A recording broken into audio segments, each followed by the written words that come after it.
Danger.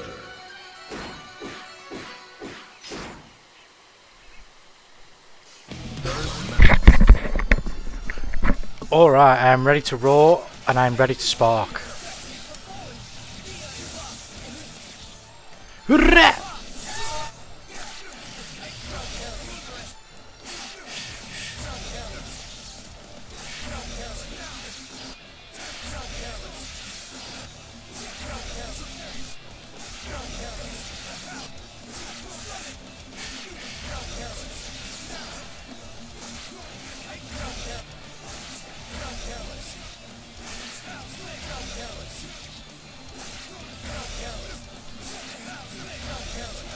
Oh, but he gets the jump off that anyway, I see.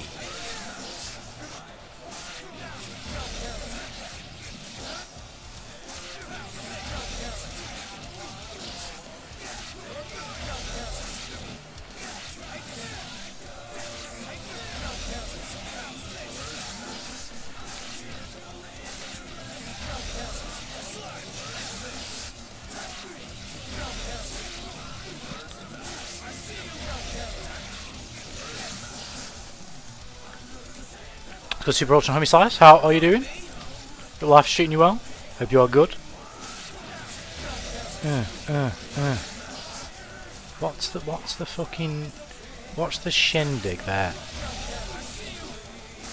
What is the shindiggery?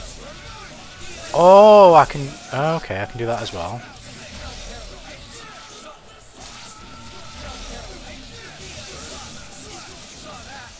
Right, okay, I get that.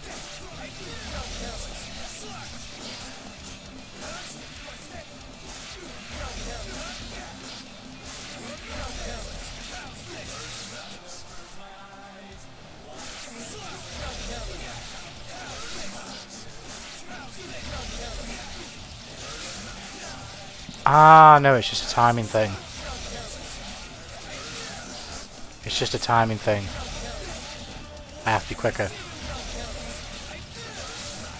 You can cancel so fast off of that. I see.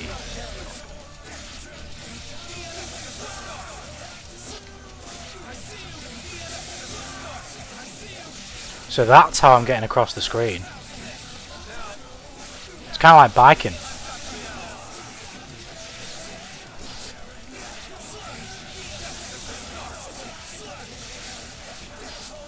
I've just got to realise when I'm going to drop him. I'm going to do something like this, maybe.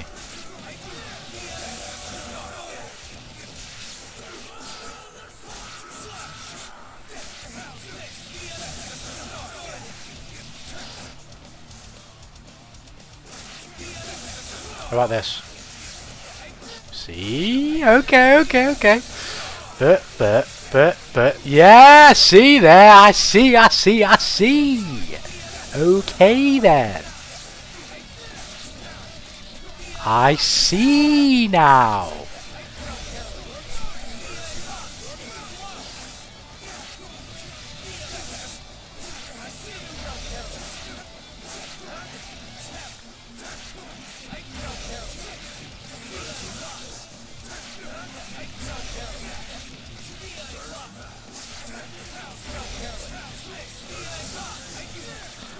Okay. I'm just bored. I feel you. It'd be like that sometimes. What about you? I'm Gucci. I've had a chill but fucking sweltering hot day at work. And I can't be asked going to it all, but I've had a right kerfuffle just fucking cooking tonight and fucking thought I had shit that I didn't, so I had to go out and then... But it's done now. It's all done now. It's all done now, and here I am, having a good old sniff of the game. I'm here now to inhale copious amounts of gears who may or may not be guilty. They may have once been guilty, they may be guilty no longer. But they were guilty. I don't care how many more it's got. Yeah. I feel you. Yeah, it'd be like that sometimes. Sometimes you have one of them days, you know?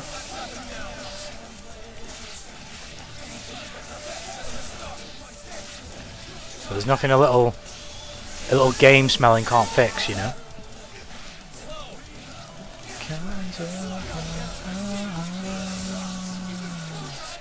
Guess you could say it, they're guilty gears. Maybe the guiltiest gears were the guilty gears we made along the way. Oh, okay, that is why. I thought, oh my god. This is literally... Is this going to work? No, maybe not. I was always thinking, I can't really wall break off Kai's throw like that. Or maybe I can. With this. Oh no, I definitely can. If I do it right, if I find a proper way of doing it, I definitely can.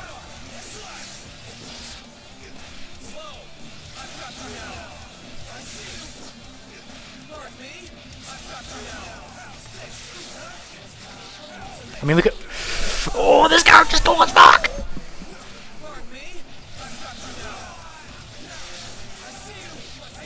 Oh my god, this character's so cool.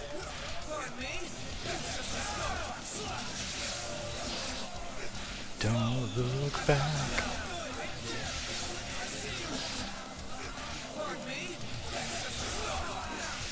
I guess the only bad thing is this is a terrible combo for burst. Because if he's got burst, there's like no way here I can really burst bait. It's not super easy. It's kind of weird.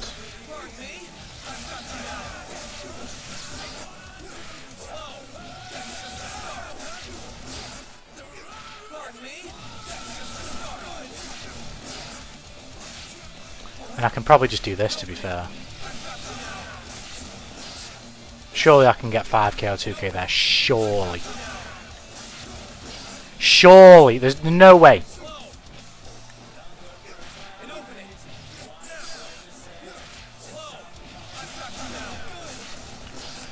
What? Are we serious right now? Right, okay, fuck off then. Oh, no, what's right for the world?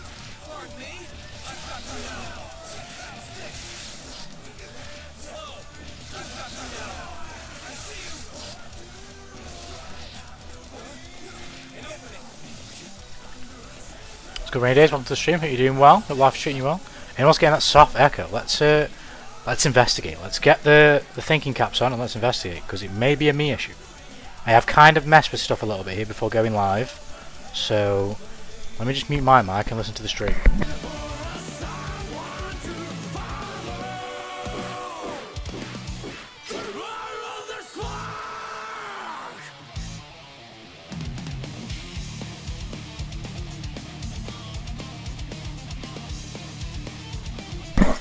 I'm not sure, but there is definitely a fuzz, and that's my fan.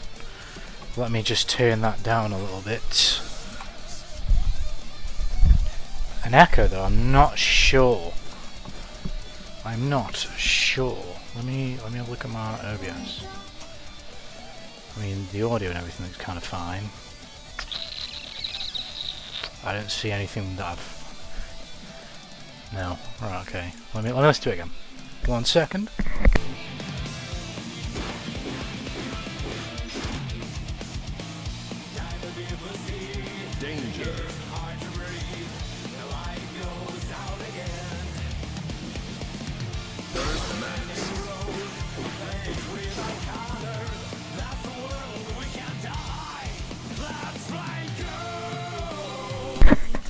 I don't think so.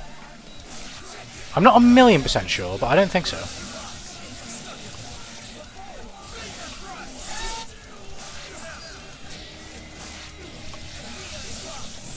Ugh.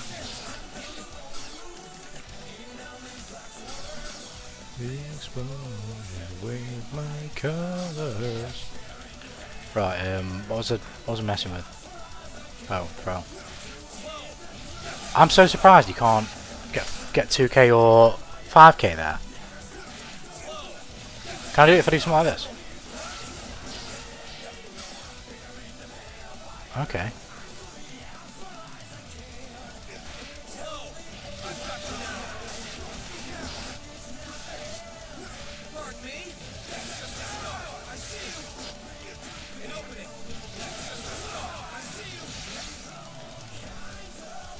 It's fine. The only thing I could possibly think of, it depends on how the echo sounds to you though. Like, is it as loud as the original audio, but you can just kind of hear a slight bit of dissonance between them timing wise, or is soft echo slightly quieter? Because if that's the case, it could possibly be how loud my headset is, and obviously the mic actual dongle on my headset is close-ish to the actual earmuff, or whatever the fuck it's called, earmuff. So, and the speaker within it. So maybe it's picking it up, but would it pick it up so clearly? I guess it depends. I'm not sure.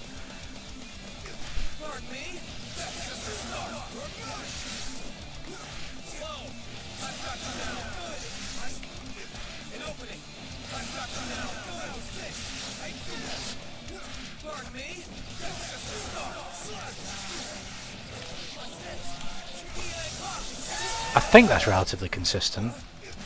I mean, that's mid-screen as well.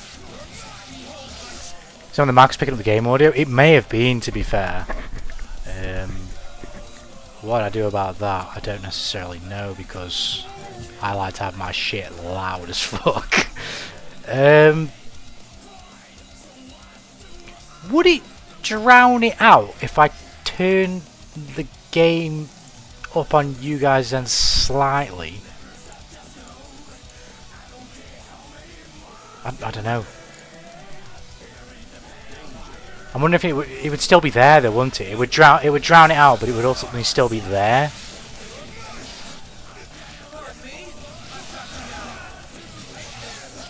Why does this feel so awkward to do?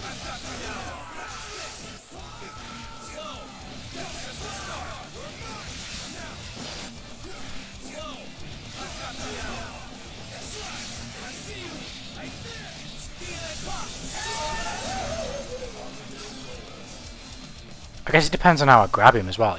How long does the shock last for? So he's still... No, he does. He's lost it. That's fucking so... What? Have I got to like instant fucking RC DP? Just to fucking... to get the shock. What? It's like, why does it last for like fucking 2 seconds?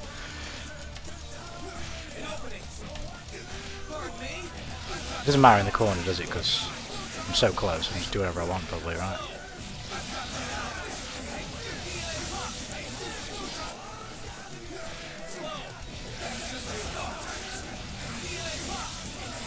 Fuck's sake. Fuck. Come here!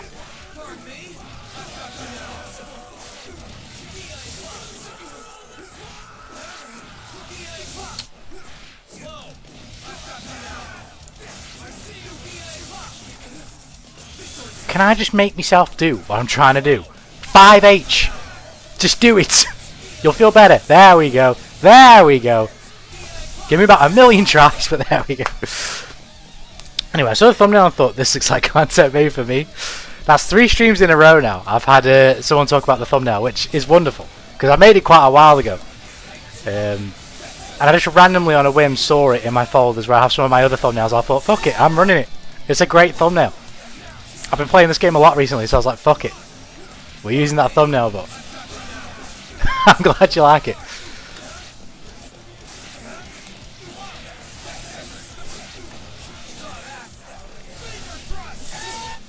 But But yeah, I've played Kai before, but not recently. Maybe literally like a year ago, 2 years ago. Not this patch. I've started playing him, so obviously I've tried him this patch, but he's changed a lot from when I used to play him, so it's been quite weird so far. My understanding of Kai's combo structure has kind of fucked me because everything I knew is wrong. It doesn't work anymore. So I'm having to kind of relearn everything.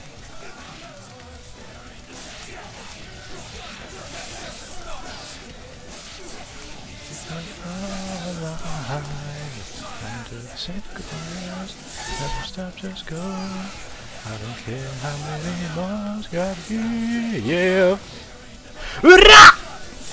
They really saw it. I appreciate that. But you're gonna see my ass get kicked a lot here. But do you play competitively? I don't. Rainy days, I don't. Me personally, it's kind of an extended fucking point that I've spoke about loads of times on stream. But competing in fighting games is not a passion. So when I have tried, I'm a hyper competitive person, and it just turns my relationship with fighting games so toxic, and I just get so arsey and mad, and I don't like being like that. So I can't do it. I always said I would never do it on stream, but then I tried, and it went exactly the way I would have predicted. So I predicted. So I don't think I will. Sometimes I feel like trying again, but it just doesn't. You got to know when you've got a bad attitude. Well, I personally think it's okay if the thing that you're being toxic with is your fucking honest to god passion.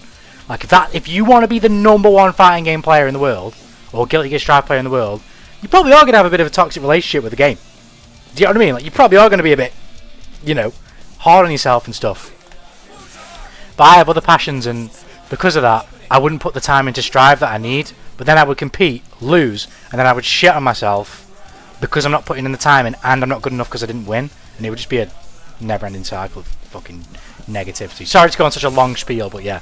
Usually when I just say no, the question is why. So like I get to the why bit first, if you get what I mean.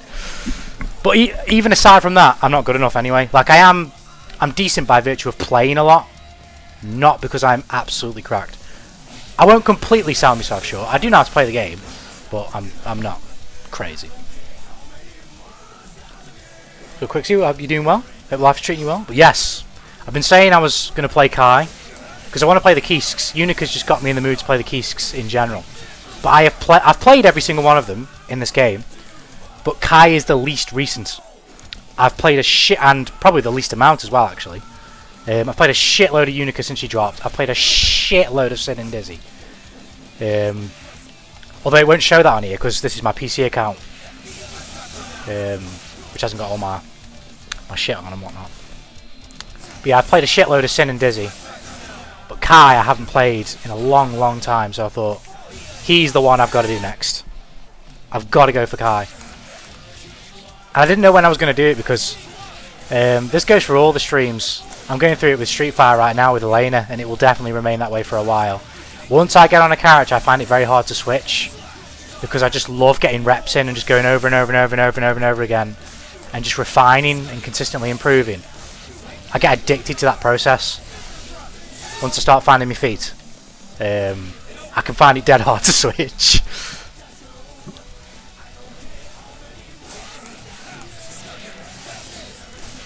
But yeah, I won't discount ever competing again, but I have a very hard time like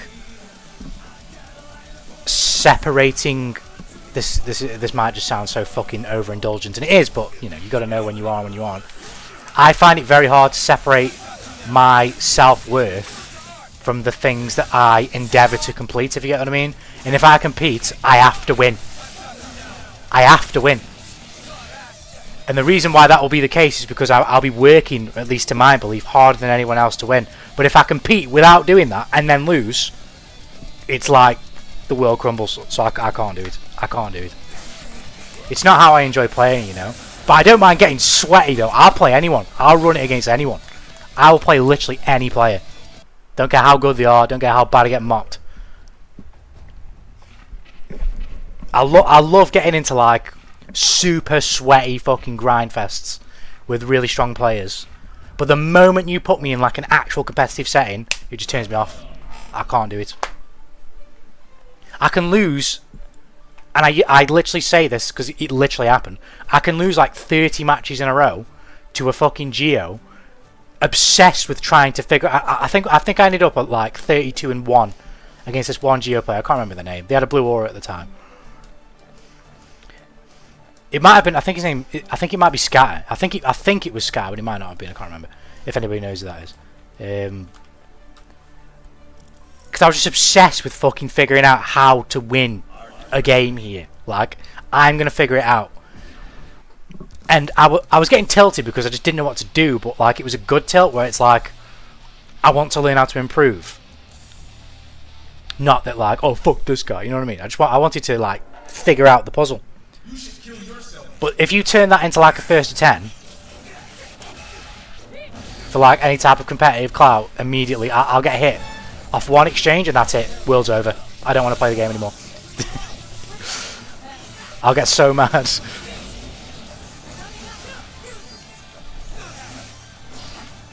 Oh shit. I took a chance and I tasted the blade for it. Yeah, I played.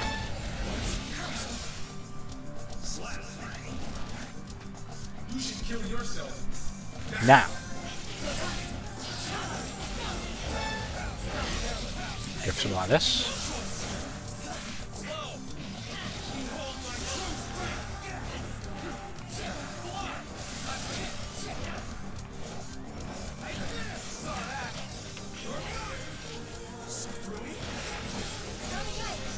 Oh! Oh shit! Oh, that got me. Surprised I got away with that.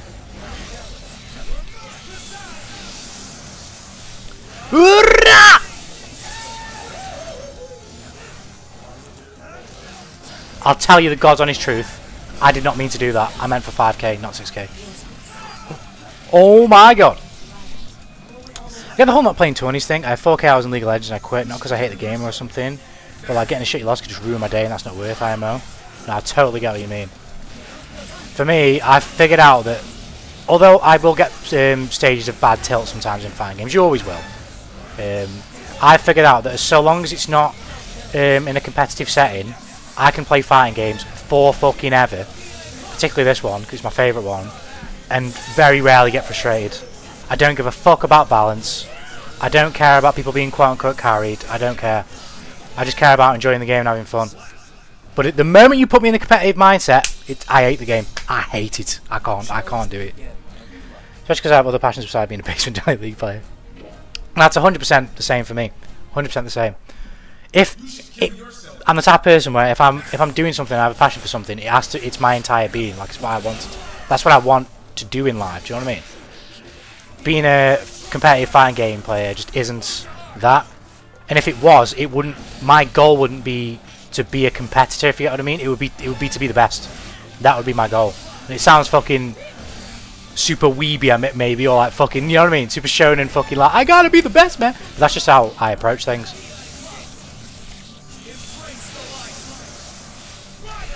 Obviously, I do it for the fun as well. That's why I say it's more of a toxic relationship. It's not all bad, but the obsessive competitiveness can be a lot to deal with. Or the obsessive striving for constant improvement and never like having satisfaction. I deal with that for the other things that I'm into, and I'm okay with dealing with that because I actually care about those more. Strive and fighting games just isn't that for me. I don't fault anyone who's it is for them. It's just not for me, you know.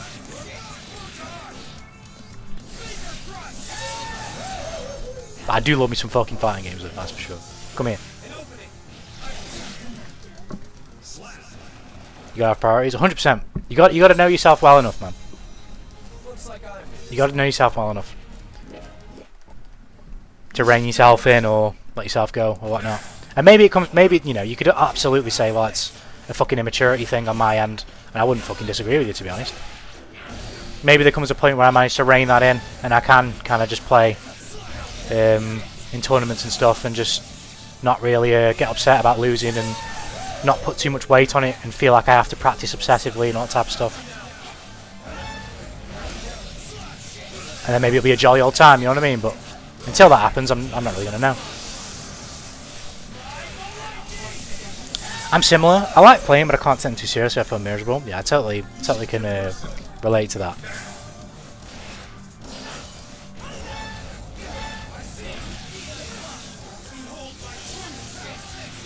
Oh shit. Like I say, and plenty of streams of the footage is there. You won't have to look very far to find me getting absolutely mopped by players in this game, or in any fighting game I've streamed before. But so long as it's within that context of just me playing and learning and striving to improve, I'll get mopped all day, I really won't care. But if it's competitive, it just ruins it for me.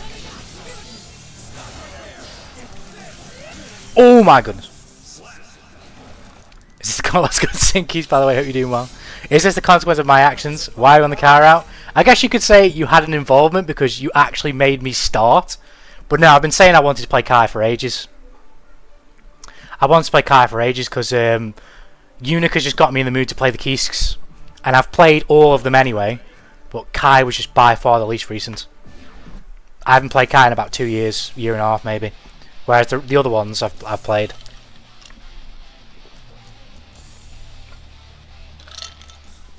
Sniped! What's related to that whole sweating Visco play? Like, it's so fun just to be completely focused on the games. Oh, 100%. I mean, I love fighting games at the end of the day. So I love either myself performing to a decent capacity, or playing against players who are way better than me, who can show me what that looks like. I love playing against a player. I love having that feeling where I've like got into your brain and made a soul read or done something really cool. But I absolutely do not mind it when someone does it to me. Like, I will be in awe of a player when they absolutely fuck me up. I'm completely fine with that. I do not have the ego to need to have to win constantly when I play. I want to see cool shit. I want to do some cool shit too. But I do not fucking mind seeing other people doing some cool shit.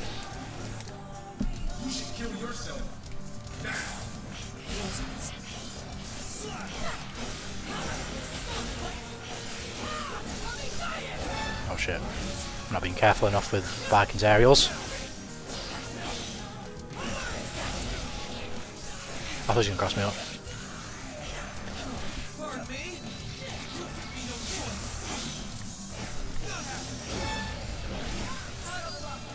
Nope.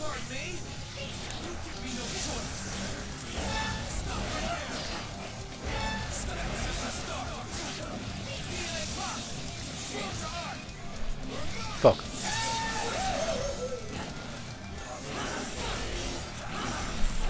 That was a DP. No, I thought I was going to land. I mashed it too hard. I did it in the air. Why did you just do that?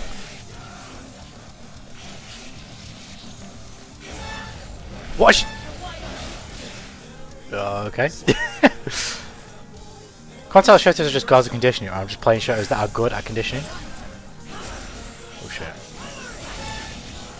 I guess it depends on the character, but maybe there's a third possibility. Maybe you are a god of conditioning, Sinkies. Did you ever consider that? Oh, try DP. Oh, she fucked it up. There we go.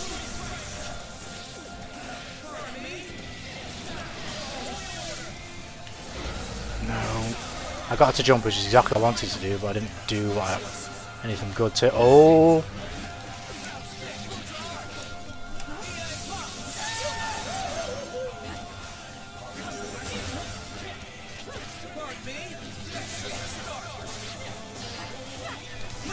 That's not what I fucking pressed. No, man. I would have died anyway. But I meant to just do jump projectile.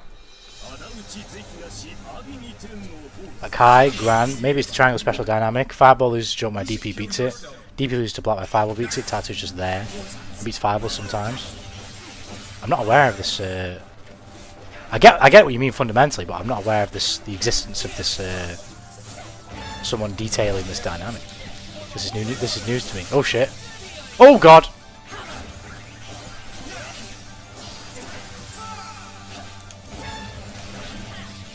Oh, if I DP there, maybe she would have died. Like genuinely. Nope.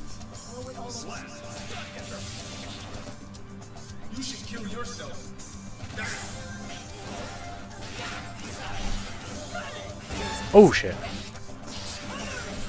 Well, that was stupid.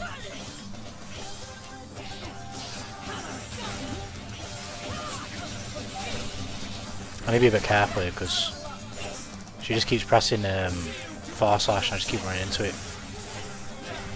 I need to fight her a bit more in the neutral because she'll give me chances.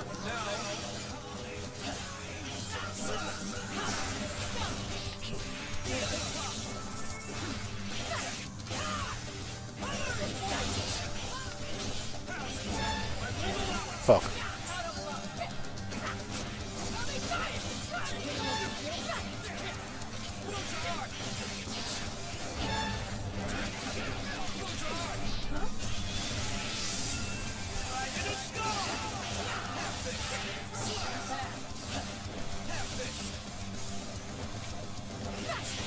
Fuck. You should kill yourself. Pardon me? Give me no choice. What the fuck?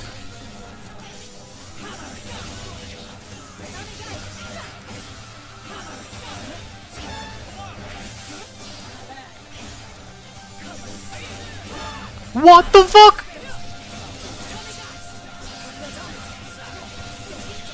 Ba-boom.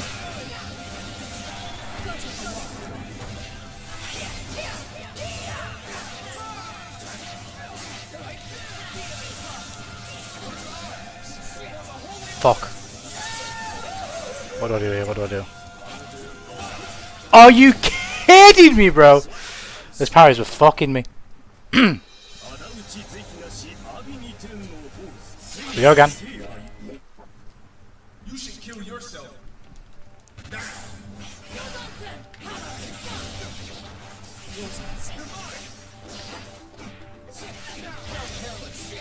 Nice. That should be a low spot, yeah. Good stuff.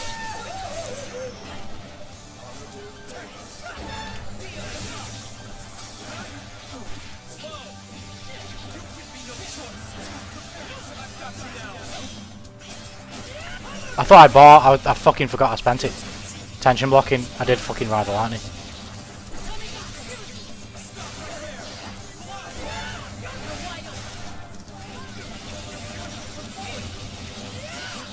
Fuck me, my Kai is crusty. Jesus!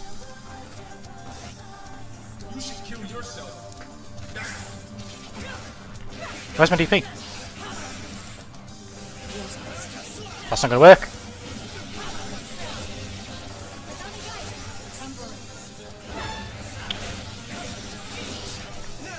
Are you kidding me?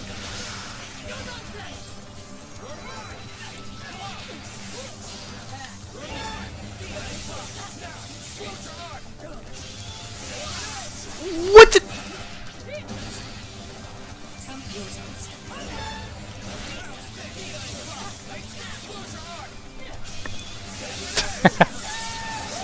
Oh my god, my Kai is shit right now. You should kill yourself.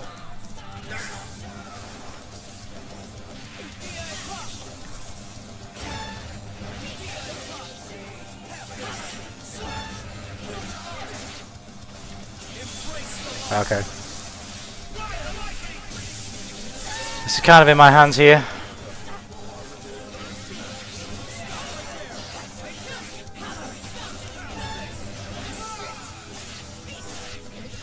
Nice. Fucking hell. Looks like I win this time. What we're saying. It's good eyes, how you doing, Hemi Slice? Let me scroll up a bit. When you're playing a show character, you rely more on fundamentals and RPS than knowledge checks. Yeah, 100%. I mean, this game's kind of volatile with some of the mix, but from what I'm playing so far, Kai doesn't really have... It's kind of crazy going from Kai to Unica. Like, he's relatively easy to play in general, but the reward for doing basically anything off Kai is not the same as playing Unica. Every grab is a technical command grab if you're in the right space of mind. You should kill yourself. You just gotta believe. Oh! Pardon me? For the holy order. This player's kind of pressing a lot. I'm gonna try and fish for mistakes a bit more. I'm gonna try and swing a bit less and fish for mistakes a bit more.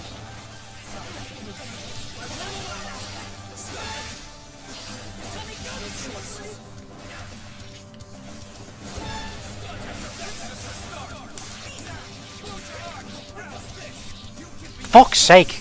Give me my DP! Nice. I think I should be a bit less scared of fighting her in the air as well, because my jump slash is kind of crap. Oh, if I could have got a fucking wall spot off that.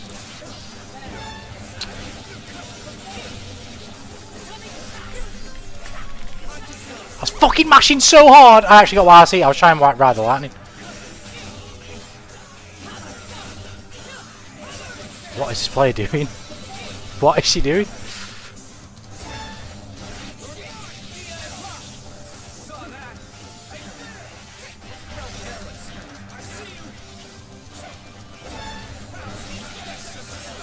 Nice.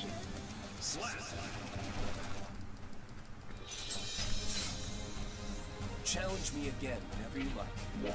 When's Overture 2? You should kill We want the Overture sequel. I must profess, I am not knowledgeable on the Guilty Gear games. I know it's a game. I know of Guilty Gear Overture, but I am a Strive only player. I've never played any other Guilty Gear. Oh shit! But what is this player doing?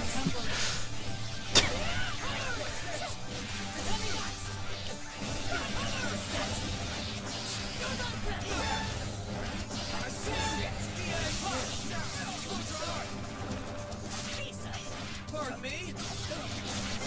I didn't press that, man.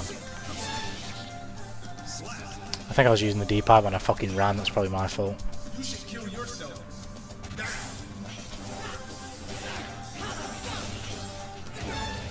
I'm making it too simple, man.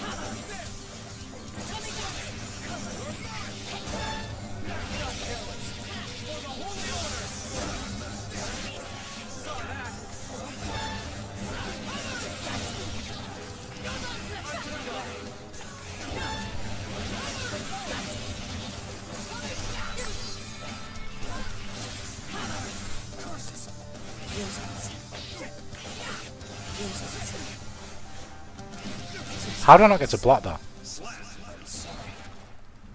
I should FD break. FD break looks so cool for some reason. It depends on the character, but I feel like it doesn't work all the time. It depends on as in like it doesn't open people up. It depends on who the player is, I guess.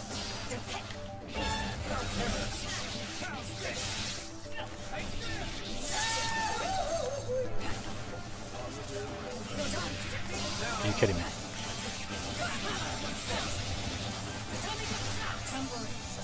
Nope.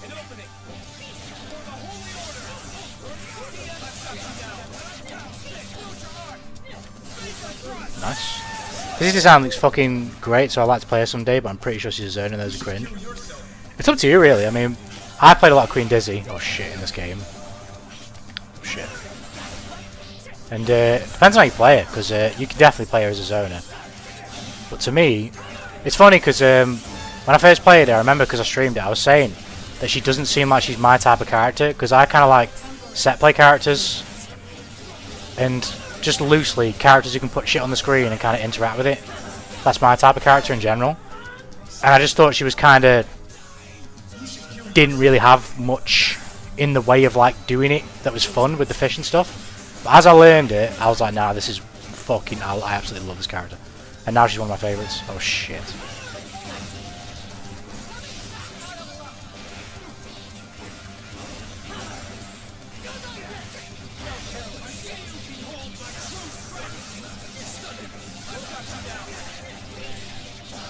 That was meant to be a DP. Nah, I'm gonna get hit for that.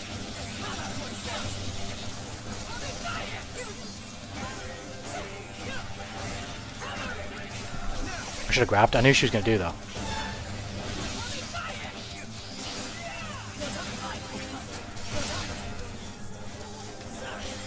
I forward jumped that second time. I don't know why I didn't get it.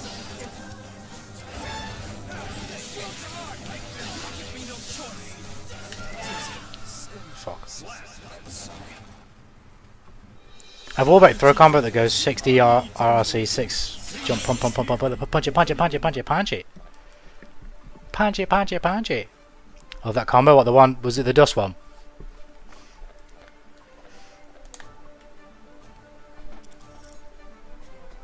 This guy's got me so shook with the fucking parry on wake up, I can't do anything.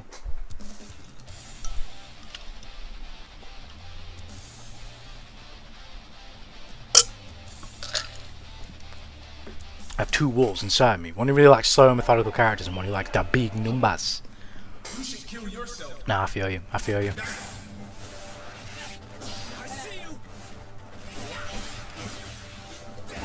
I mean, I've played just about everyone in this game. I've not played a few characters. The only characters I haven't played are Zato, Angie, Pot, Chip, Milia, Leo, Axel, and Faust.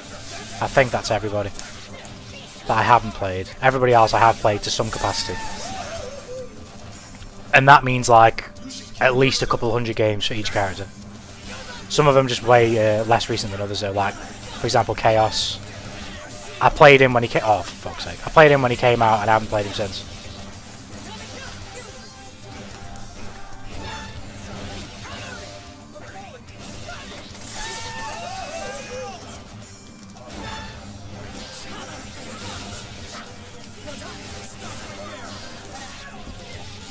I'm getting hit by so much dumb shit, man.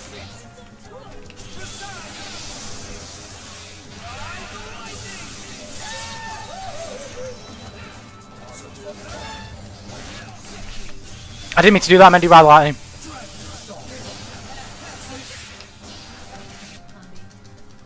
I meant to do ride the fucking lightning, but we'll take it. We'll get the dragon install finished.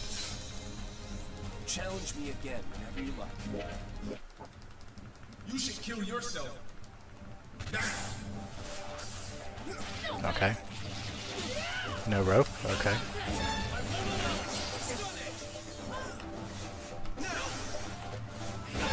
What the fuck?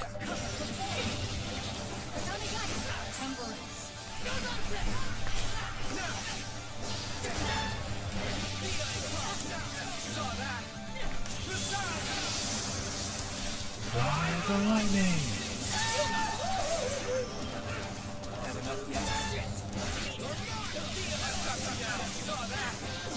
You're kidding me.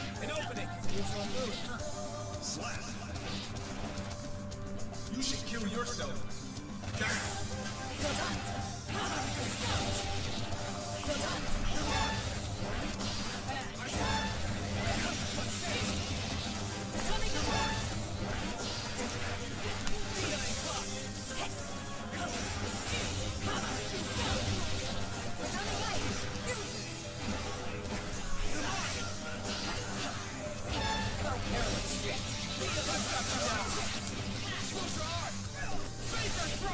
Just get the positive bonus going again. Yup.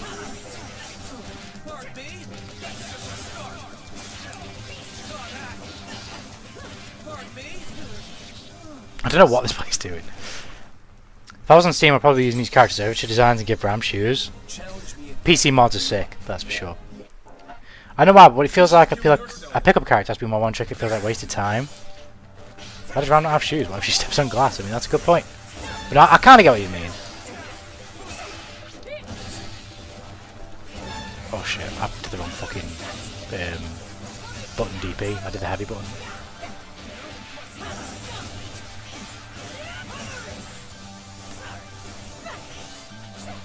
I guess it just depends on like the type of character that you're picking up. Like if you're picking up another character that does actually that is actually enjoyable for you to play,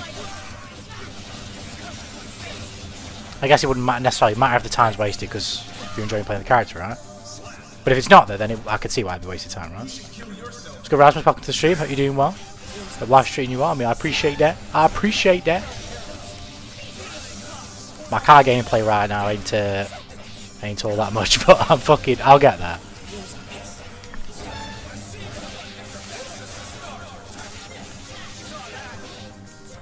I'm getting more used to it now. Now it's about like really refining.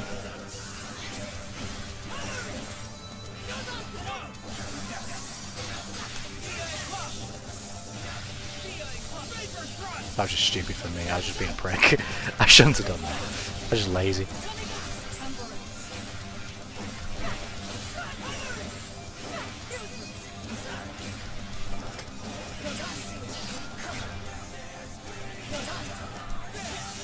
That was a DP attempt.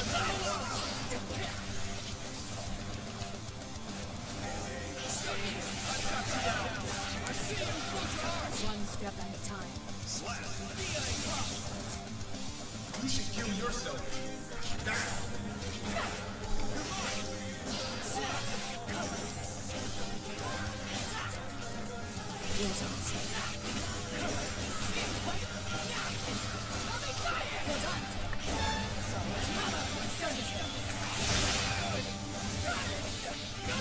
This is bad, but I nearly have 50 meter and I have half a bar of burst. It's not impossible. This is exactly what I need.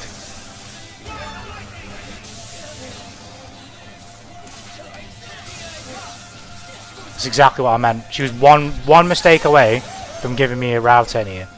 Now I just need to make a good decision.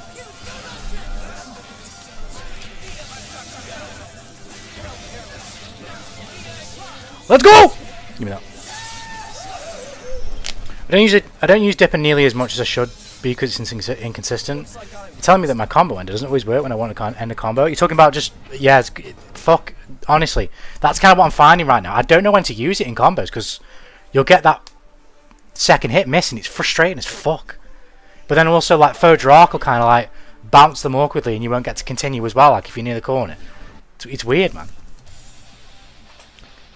I don't play Guilty Gear, but it's insane to see people actually block stuff in this game. I do imagine the insane speed of Pixel. Hey, you might see me manage sometimes, but other times you're going to see me get fucking mixed. It's tough. It's tough.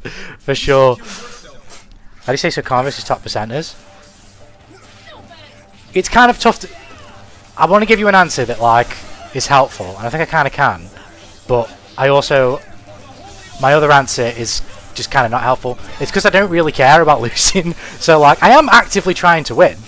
But I don't know. I think if I'm playing like this, I'm not too hung up on each exchange. I might get mixed, and it's like, okay, I got hit, on to the next exchange. Just like in that last game, where I was down and she wall broke me. I knew that when she wall broke me, I nearly had 50 meter and I had over 50 burst. So I knew I had a chance. It's just I had to make a right. As soon as I made that, that super came off, I knew then at that point. Now I'm in. Like, I might not win, but I'm in now. Oh, shit. I guess it's just, like I say, the simple answer is I don't really care. So it kind of just, it can make, you know, being calm easy. But I guess the more complicated answer is, and I guess the best answer, is I kind of, it's knowledge of the game, innit? I know what options are available to me. I know enough about biking. I've got enough of a read on this player and what they're doing to kind of back myself in some exchange. You know what I mean? But yeah, like a lot of the mix-ups in this game, although I'm not the best at it, a lot of the mix-ups aren't that bad. Like you can kind of fuzzy them, or they're not legit, or you know, like shit like that. Like it looks quick, and it is quick, but I know, like when she's jumped in the air there, that's what she's trying to do. I already know from the moment she's jumped in the air that she's probably going to try and side switch me. Otherwise, why would she do it?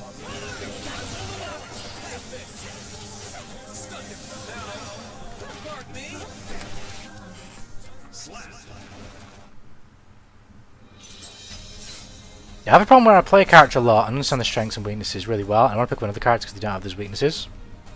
I feel you, I get you. It's so long to the point that it's not even directly out of Geoclash range, just this mystery range I have to figure out by myself. Oh shit. Maybe I'm missing another message there, let me check that. I appreciate the plaudits for the comeback. It happens sometimes, you know, you make a comeback, then sometimes somebody does it to you. Just part of the fighting game cycle, innit? shit. The same thing here, right? She's won off that, but I had a bar of meter there. I knew if I can make a good decision and knock her over, I then get to attack her on Oki there with 50 meter. If I hit her there, I'm probably going to wall splat. From the wall splat, I'll get 50 meter again, and then I can win the game.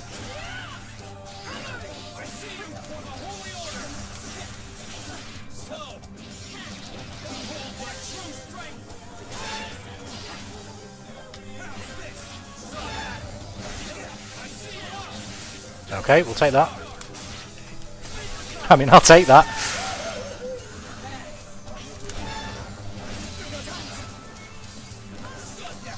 You'll have to pardon me, guys, if I miss a few messages, because the chat usually does not move this fast, to be candid. It doesn't move this fast. I appreciate you guys being here. Oh, shit. Oh.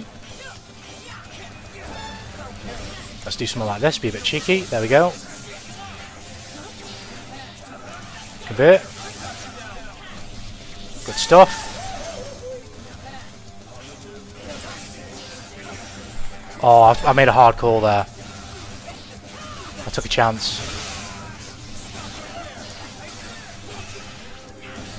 See, shit like this now, right? I should win this round, but I'm not going to. But I tried right line. But no, in that situation there, I probably should win the round. I have 2 bars of meter. Yeah, she's got burst, but I have all the resource advantage. So in situations like that, it's kind of easy to be calm because I know I kind of have everything in my favour. I just have to spend it right. And obviously that's not going to happen all the time, as it didn't there, right? But if I know what my tools are and how to use them, and I know what her tools are and how she may use them on me or try and stop me from using mine, I can have that sort of clarity on like how I'm going to approach the following exchanges, you know?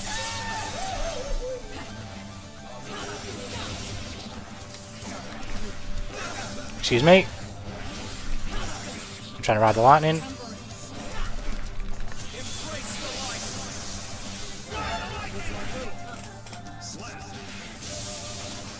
As a Conic 4 10.5 player, I get no so much Celestials, which is normal. Can't fault yourself for that whatsoever. I mean, it depends on how often you play as well. I mean, you might notice the number of the stream. That's just including how long I've streamed the game for. I've played the game since release, and no one ever believes me when I say this because I mean you can't really see it, but like I was not a Celestial player on release. I was fucking terrible. Like I did not understand how to play this game. I was still relatively new to fighting games at the time. This was all very new to me, so I've played for a long time. So people only get to see how I play now. They don't necessarily get to see where it started from. Am I dead? Yeah, I am. Me is a really cool combat mechanic. It doesn't give you the game, it gives you the options to win the game. Yeah, 100%. I love the meter in this game. I know people like have critiques of this game being very volatile, and I do agree to in many different extents, but for different examples and whatnot. But I've said this before loads of times. I was actually talking about it last stream. I like bullshit in my fighting game. I don't want like a completely balanced fighting game. I don't even think that exists, right? Nobody wants that really. Anyone who says they do is just probably just bullshit. Because it'd be boring, right? It'd be a boring game. But I can't tell you what type of bullshit I like because I don't know. I like stuff to be strong, but I don't know exactly how I like my bullshit. I need the developers to give me bullshit, and then I will tell you, based on what you give me, whether I like it or I don't. If you get what I mean. But I can't come up with like real bullshit by myself because I'll probably not like the bullshit I come up with. I'd be like, no, I don't want to play against that. But if you give it to me, and it's not that crazy, or even if it is kind of crazy, but there is counterplay, I can kind of get with it.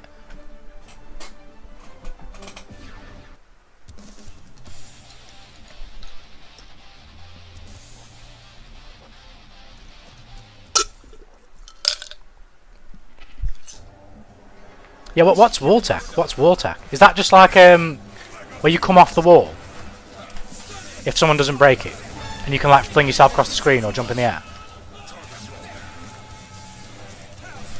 Otherwise, good Mels, by the way. Welcome to the stream. Hope you're doing well. Oh shit. Hammer ball.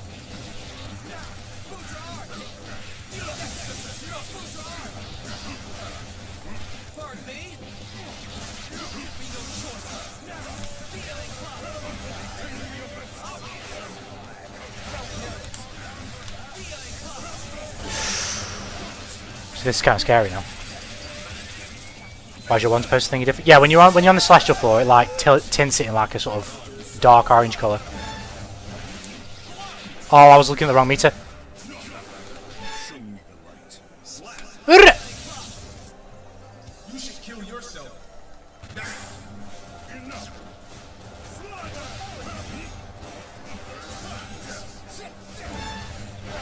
Let's go for something cheeky.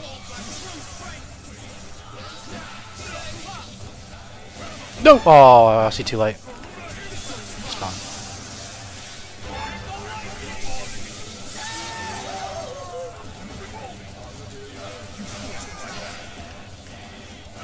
Oh, I've got to be careful here. Thin.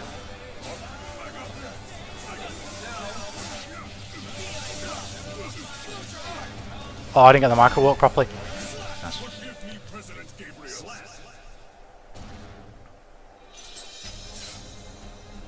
Oh wait, no, the colour of the wanted poster I don't think has anything to do with top 500 or anything like that, right? That's your aura. Your aura is what signals that, I'm pretty sure, right? And I haven't got one. I probably will get one this month because I've played an obscene amount of the game. I don't know which one I'll get, but...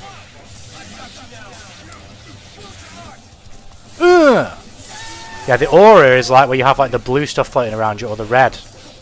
That's for your top whatever placements, right?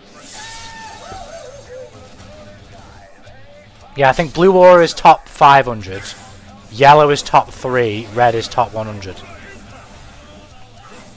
But I guess I don't know necessarily how they calculate it, because I don't know if because Strive has its own like calculation in game. But then you also have the external site, Puddle Farm, that like tracks your shit. And at the moment I'm like 8th on Unica, so I don't know if I get a red one or I don't know how it's going to work. But I've played so many games that I'll probably get one by sheer virtue of just playing that many games. Emergency evac. Oh shit.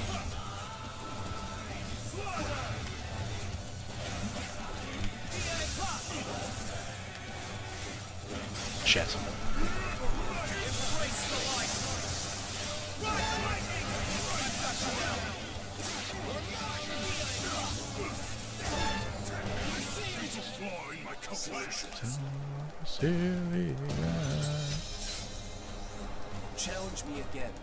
Yeah, for your aura, that's about your numbered placements. But for your wanted poster background, that's just for Celestial. It doesn't change based on your. Well, I guess in a way you could say it does, because if you're top 500, you're gonna be in Celestial, probably. So if you're top 500 overall in your region, in fact, I don't even know how it works. I don't know how it works, because Puddle Farm, I think, tracks all regions. I just know that your wanted poster doesn't convey your placement necessarily. It's just about your Celestial stuff. You should kill yourself.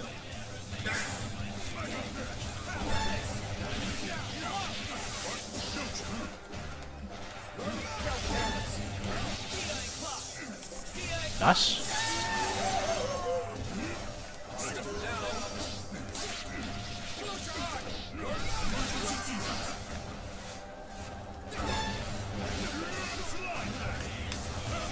I knew he was going to do that.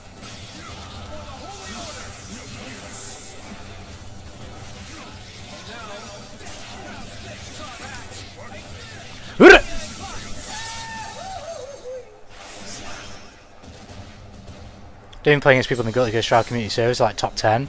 Got shit on by a soulmate. Hey, you know, some people just crack, man. I was saying earlier though, I'll play against anybody. I like to learn, and I like to see people show me what the game really fucking smells like, so I really don't mind. You can Luke though. I was saying I was going to do this last stream, but I kept forgetting. You can actually Luke. The game itself has its own leaderboard. So I don't know how they like actually calculate the shit. And like, what I don't know what the fuck this means. Oh, the fucking team of 3. Well, we don't want that. We don't want that. Can I find me? Oh shit, I'm there. This is just for wins. So that's how much Unica I've played. Which is fucking unbelievable, really. I literally only switched to Kai last stream. That's how much, I've played like 60 hours of Unica. It's unbelievable. I've never done that with a character like this sweaty. It's crazy. Total win count. Oh, is that like all time? Oh, that's crazy. Yeah, I won't be on here for sure.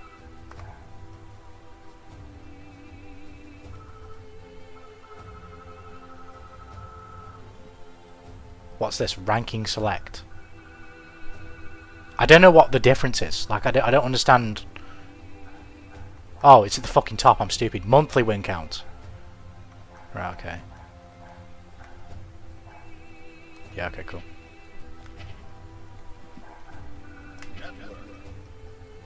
I think the pot fears you. Our pot was decent, but I was on it with that game. I was doing well. Pot fears everything unless they get a pot buster car on you and the tables turn around. Exactly.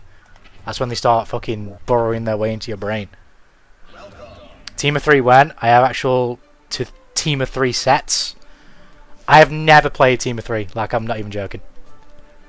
I've never had interest in Team of 3 ever. Ever. And for a while it kind of burned me that it even existed, because I was just like, I wish they just spent dev time doing something that I want. But I'm also mature enough to say I like it when, just in anything, not just developers and games, anything, when people try and innovate and do something different. It might not necessarily be something I like, but if they just don't innovate because people go, oh, we don't want this shit, they'll never innovate and they'll just do the same shit over and over and over again, and I'll never have the chance to get something that I didn't know I wanted, but then end up realising, oh shit, this shit fucks. You know what I mean? If I just tell them not to do anything,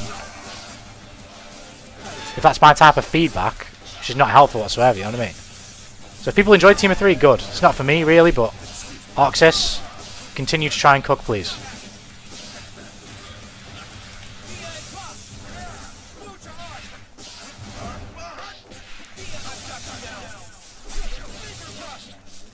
I didn't know what I could get.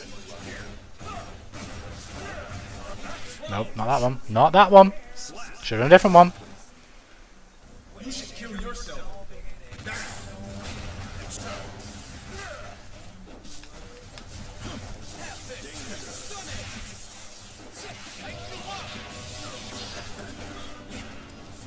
I knew he was going to backdash.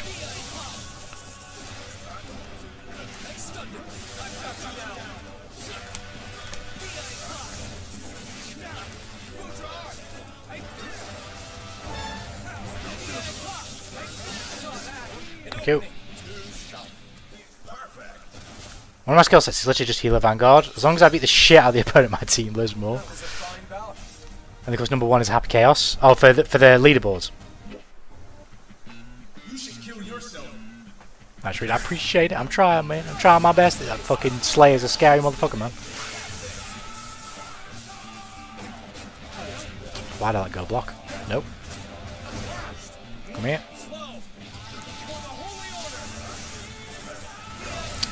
You gotta be careful. He's trying to.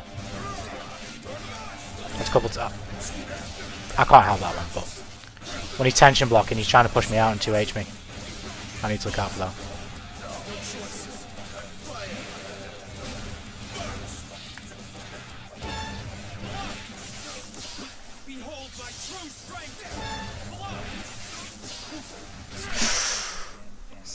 How do you feel about 4 tag games that all have 1-button specials and emphasis on beginner friendliness? I've actually I bitched about this in the stream. Maybe the other week. But not necessarily in the way you might think when I say that, right? I don't really care that much about fighting games changing things like, say, 1-button specials, right? Like, we have this argument about, say, modern controls as well, right? And the simplification of fighting games. As long as you give me the other option. Now, that's not necessarily always the case. I can say, for example, the Invincible game, right? I don't mind it not having both options and it just being a one-button special game, right? I don't mind. Right? It does kind of burn me that there's not... it's not built from the ground up with motion inputs and then with one-button special... Well, okay, whatever. You can make a game feel good with simplistic controls. Right? For me, that's what I care about. Don't necessarily care all that much about the spirit of fighting games or all that shit, right? I care if the game feels good and plays good. Now, part of that is motion controls. I won't deny that at all. But you can do it without motion controls, in my opinion, right? But I don't necessarily mind or even give that much credence to people who kind of bitch about the skill gap. That's my main talking point. If people are bitching about the skill gap in regards to control simplification, although it's a valid point, in concept, I don't think we've got there yet. So, don't get me wrong, Street Fighter 6 Modern is good.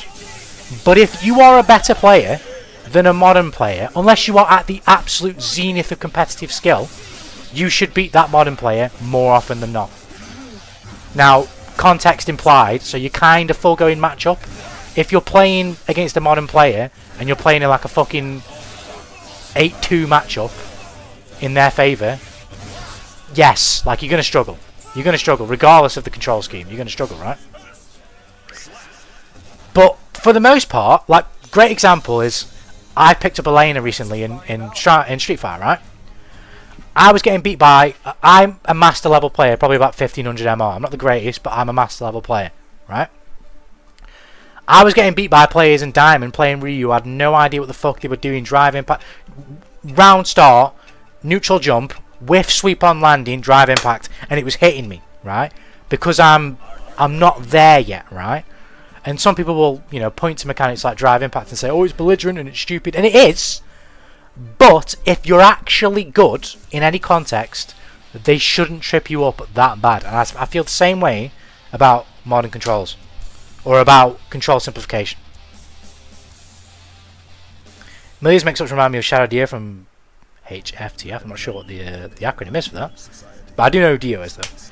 We've got Marvel's Hunter Hunter, BB Tag is Tokon, 2XKO, and MK is Vincivs. I don't know what that one is either. I just want the buttons to not be fucked up and the kits to feel good no matter. Oh, 100%. Totally. And I think there is a conversation around simplification of inputs where there is a potential of fucking up and limiting kits. I think there is. But I don't think that example has been given to us yet, I don't think. I don't think it has. I don't think we've had that game yet. When we have that game, we can talk about it. But it's all well and good, like, talking about it in theory and what could be a problem when we don't actually have any practical application to point at. That's not to say that for some people it's not going to be a problem when it does happen. Because ultimately, for some people, it's just going to be a problem. Right? They're just not going to like it that way. Totally fair. That type of discussion I don't mind entertaining at all. It's the skill level thing that grates me. It's the skill level thing. Because it's telling of the player.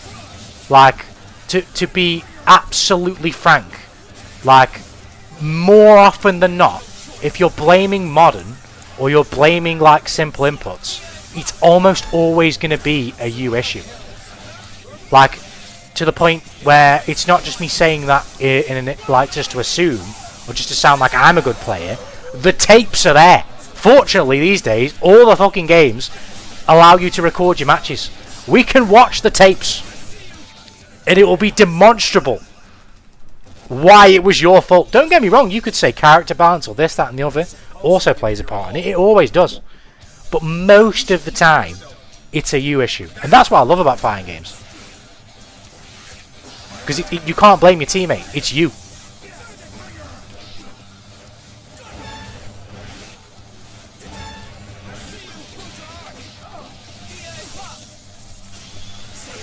The Val Homicide, how you doing, man? For the Holy Order! Nice. It's not why aren't new players winning, it's why aren't new players into our game, I think. Granblue did a really good job at that. Yeah, that's I feel like a lot of the time the rhetoric, and maybe it's because this is what they actually mean, I could be wrong, but I feel like a lot of times the rhetoric around the simplification of things in fighting games is communicated poorly. Because again, anyone who understands fighting games to even a slight degree will understand that there's probably like literally like a few gimmicky examples of like a character that can just press one button, reverse your controls, and they were top tier in a game in the 90s, right? But in most fighting games ever, no character has been balanced in a way where they quite literally are a scrub and can beat top level players with proper context. If they're a scrub and they're beating a top level player who's a fucking I'm trying to think of like a stupid name here. A fucking Donald Trump main, right? And he switches to fucking, I don't know, Dua Lipa. That, you know what I mean? I'm just thinking of stupid names. If you're playing one character and you're a good player and you switch to another, and for whatever reason you're not as sharp on that second character, and Mr. Scrub Lord 5000 beats you, yes, you could say that that scrub doesn't deserve the win because of who you are, but in the context of the match you played, you deserve to lose because you weren't sharp enough to play against the scrub tactics that you probably would have absolutely decimated on your actual main. So therefore, realistically, your complaints don't matter because they're not fair exactly. You're not necessarily playing on a level playing field. At that time, that player is a scrub, but so are you. You are also a scrub now. But a lot of people's egos can't necessarily accept that because they know for a fact they're not a scrub player, right? They're at this certain level, right? But for some players, not for all, but for some players, you know, if you switch character or maybe you come back after a while, you're at the bottom of the mountain again. You've got to climb up the mountain again.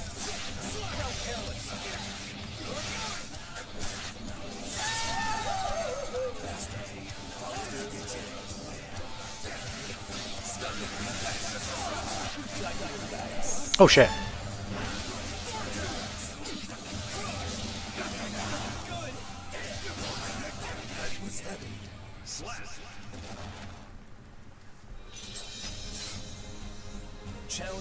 Oh, my character's kit is so basic. Motherfuckers when they have focus. That was focus attack. Is that from Granblue? Am I just not remembering the name of the mechanic specifically? How is a Solon Celestial who plays worse than me? Hey, everybody's on their own journey though, you know. Who knows? Who knows? You should lose if you play worse. Most of the time, that's what will happen. Most of the time. The only time I don't think that happens, really, is at the highest level of play. Because some players, by definition, you could maybe say that if you lost, you just didn't play as well. But I think it's a little bit more complicated at the highest level. Because the players are so good, I don't think it's always that you made a bad decision. It's that the other player made a great decision. I think that's a little... I don't think that's as common at lower level play. Because lower level players are just not always making the best decisions. That's not to say that the highest level players are always making the best decisions either. You would think it's probably more common, right?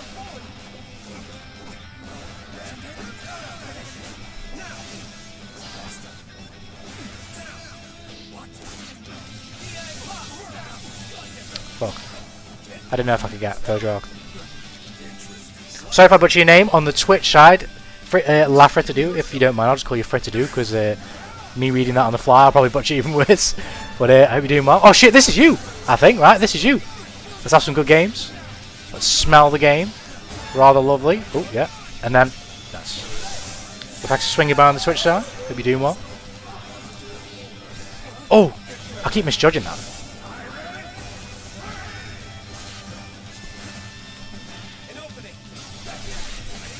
Nice.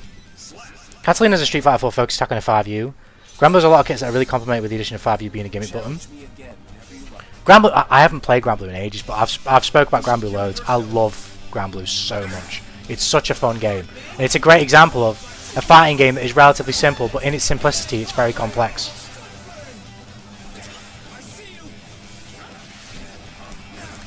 And I've said this before. Yes, simplicity can be bad in many ways, and obviously you've got to try and identify those and not fall into those traps, right? Of making something too simple in a way that's not fun. But in the hands of good players, a simple fighting game doesn't necessarily make it an easy fighting game because you're still playing as the best players.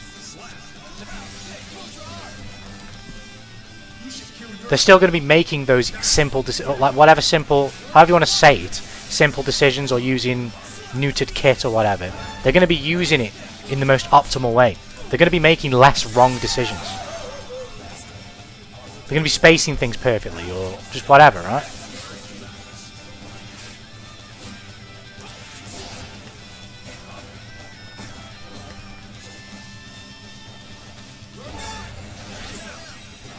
Nice. Gunplay!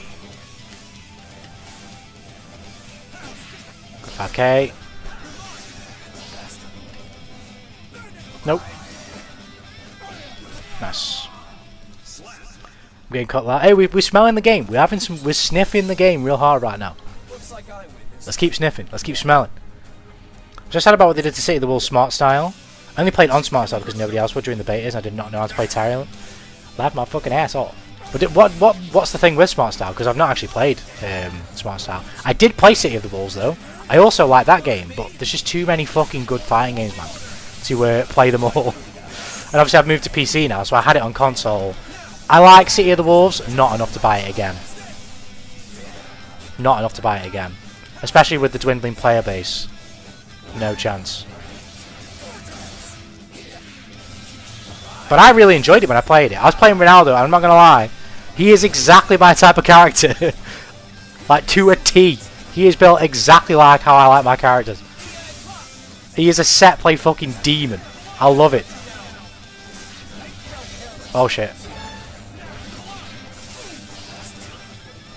Oh fuck.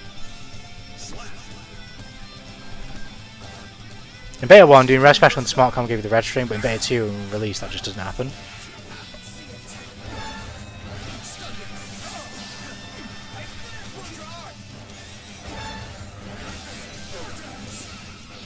So raw red specials are really janky. Smart Style is easy. Yeah, I remember that much. I don't remember exactly how, like, enough about it though to compare it to say like a Street Fighter or whatnot.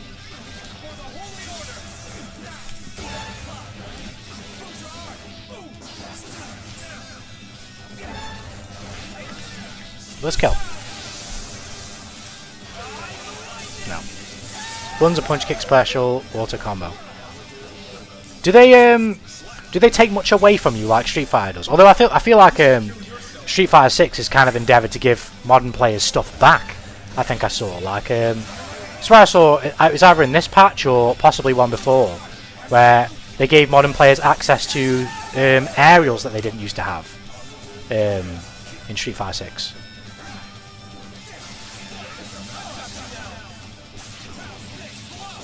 Fucked it up. Resound like the lightning. They take a lot of things. Is it commensurate, like balance-wise, though, for the ease of use of the control scheme, or does it not really matter? Yeah, GG's for to do. GG's. You have no feints, no breaks, no dick, no balls. Special moves are gone. You don't have that's terrible. That's terrible. I mean, I understand the concept of taking things away from people playing modern to kind of balance it. I think I'm totally okay with that actually. But fuck me, no feints. How the fuck do you do pressure in that game with no feints?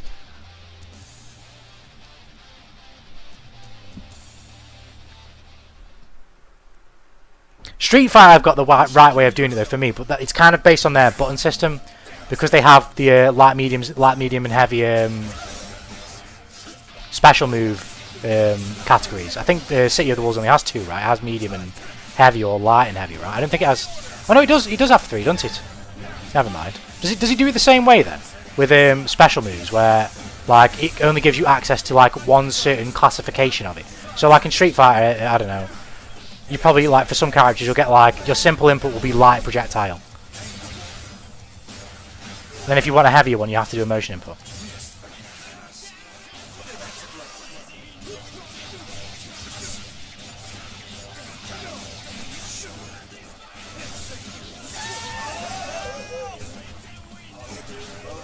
Oh, nice. Should have reacted.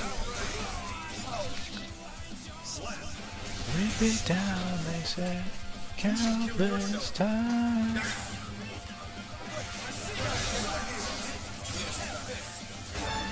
Fuck. Fuck. You ready for this?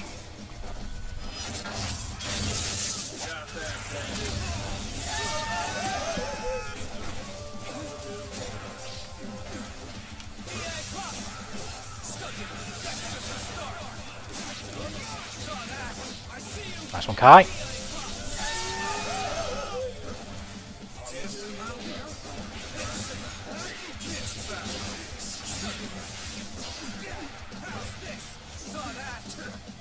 No! I thought he was going to take a backward step, but he did 2D. I thought he was going to back dash.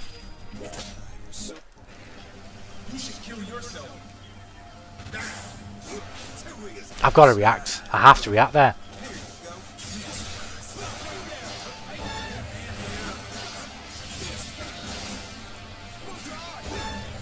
Oh wow, he can just straight up close slash me off that. If I haven't got the shock on him. Oh wow.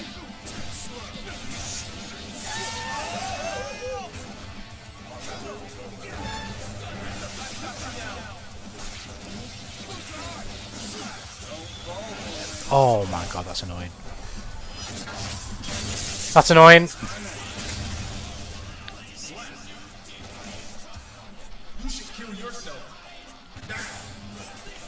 I didn't want to do that.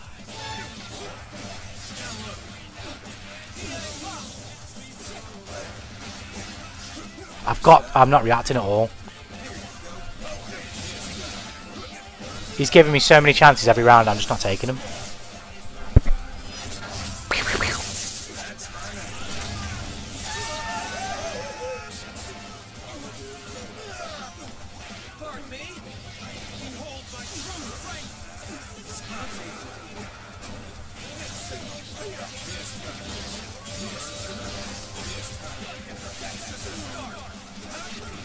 For God's sake, Kai.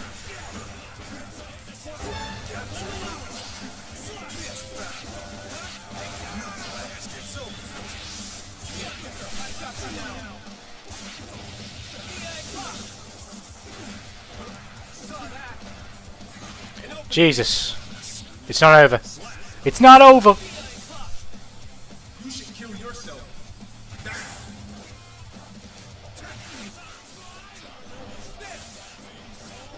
Oh! Are you kidding me? Oh, the hit confirm! That's massive.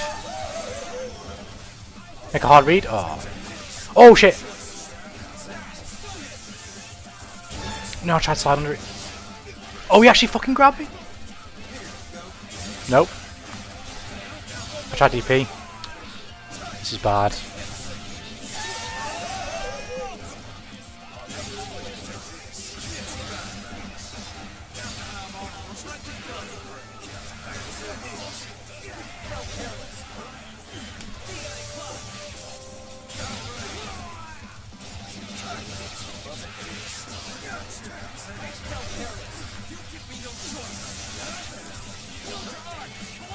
Are you kidding me? Are you kidding me? I had the fucking... Oh. Are you kidding me, damn it? Swords at the ready. That handsome boy is a handsome man. He's a handsome man. You should kill yourself. Oh my god, man, I'm not reacting!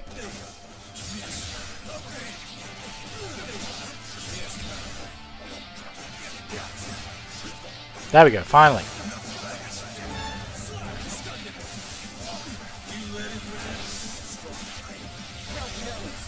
I've just fucking labbed that, it doesn't work that way. Right, okay. Not meter.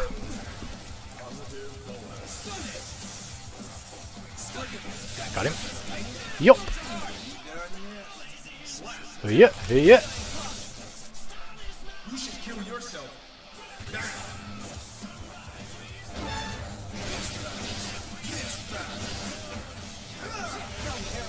Do something cheeky like this.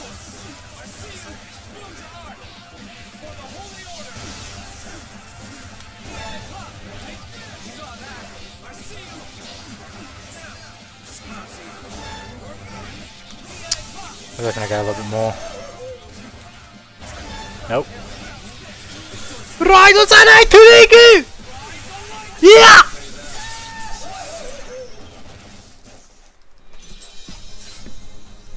We got one. We got one. Progress. Progress.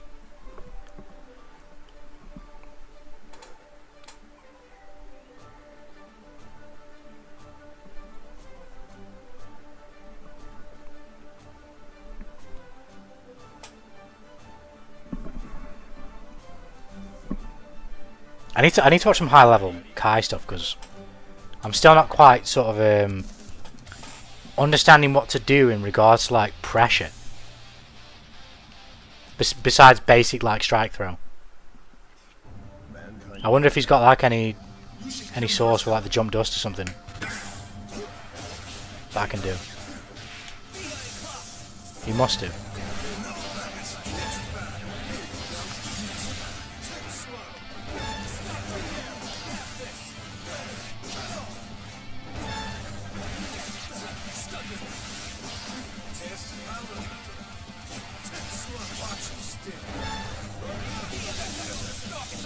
Bink, bonk. Oh, I thought the wall was going to splat. That's another thing I can't get used to with this character. I can't get a read on that when the wall's going to splat. So say welcome to the stream. Hope you're doing well, homie Slaps. Hope life's treating you well. Oh, come here. Oh, maybe not. Come here now. Maybe not.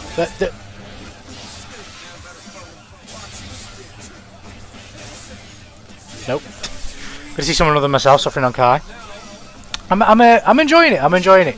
It's just I'm kind of just shit at the moment. I'm not there mentally. There's a lot of things because I've played him before, but years ago, like maybe a year ago, 2 years ago. I haven't played him in this iteration of this patch until like very recently, literally last stream. So all my like knowledge of Kai is betraying me because he just does not work the same way I used to play that he did when I played him. As well as obviously just, you know, rustiness on him.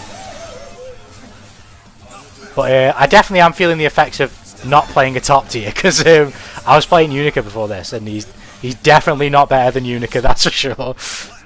I'm kind of getting used to him now and I'm kind of understanding his strengths. But he isn't fucking Unica, that's for sure. Oh my god, that character's so busted. So good.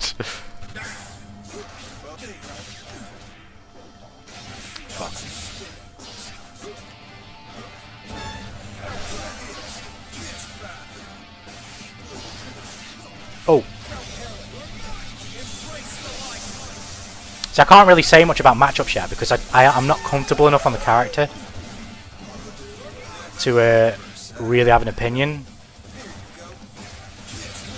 So I can't really play to how well I can play in a matchup, say with this one, because my brain just is not there yet for this character.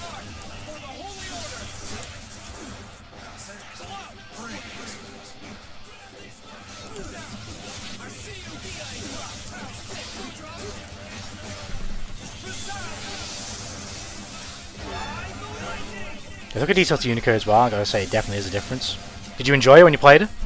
Because I find her a blast, I'm not gonna lie. She's not my type of character, but I've just ended up having a shitload of fun with her. It's dual rules, man. I've said dual rule has just sold me on Unica ever since I fucking have just been obsessed playing it. Oh shit! Let's get a positive bonus.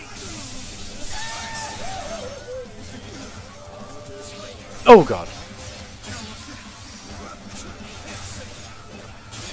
I backdash this time because he's done that like 3 times and 6P'd me at the end of it every single time. I'm making a series of bad decisions here. And he's just made one there.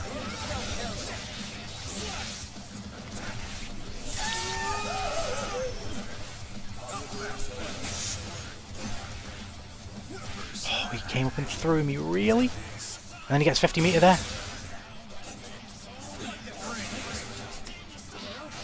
I did just do Ride the Lightning. Is that going to knock me out of it or not? Nice. Incredibly fun, yeah? Yeah, I feel you. She is a lot of fun. I'm enjoying this character though. I am enjoying this character too.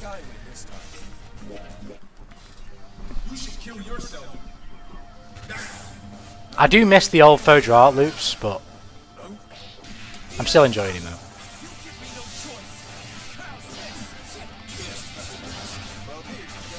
Oh, I thought he was going to backdash.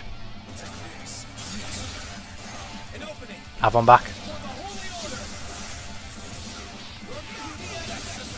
Oh, I'm an idiot. So yeah, just fine. There we go, press this time. No!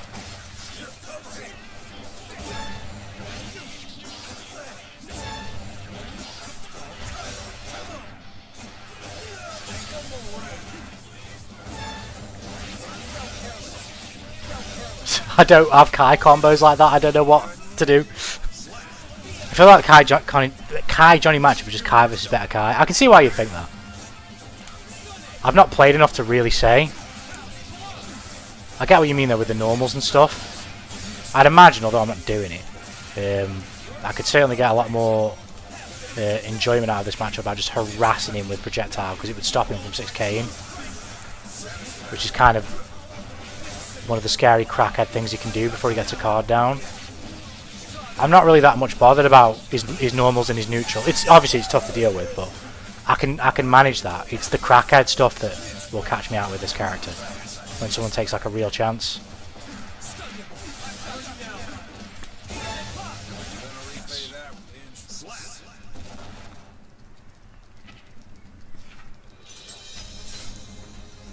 That was a fine bout. It was indeed. Yeah, at the moment I'm kind of just strike throwing. I don't even really have any safe jumps. I can think of one off the top of my head. I haven't actually tried it. I bet you it works though. I'm literally going to try it right now. It's a mad simple one, and if it does work, I need to use it, because I just haven't been using any at the moment.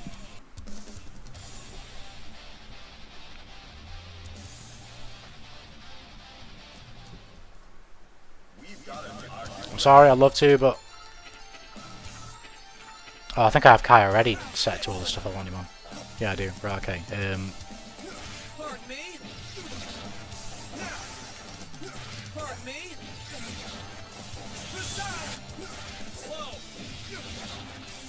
Yeah, it is. So I need to do that more.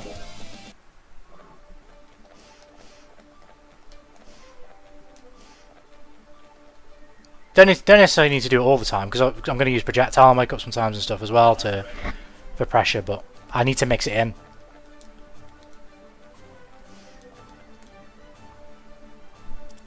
It'll make my pressure a lot more varied. Are you ready?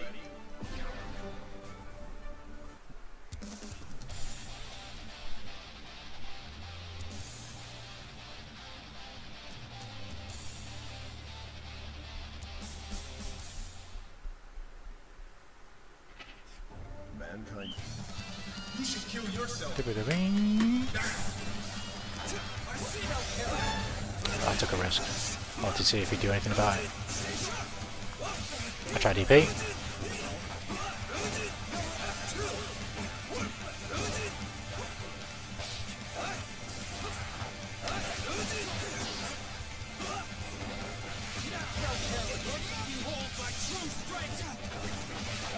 Excuse me.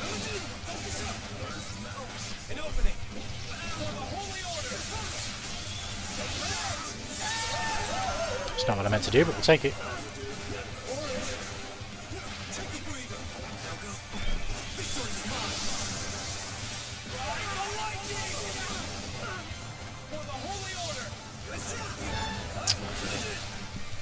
It's a poor way of handling him fucking coming down.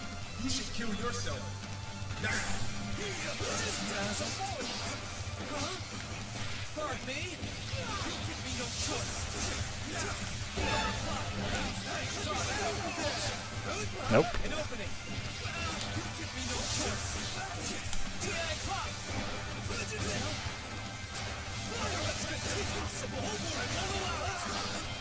Nope.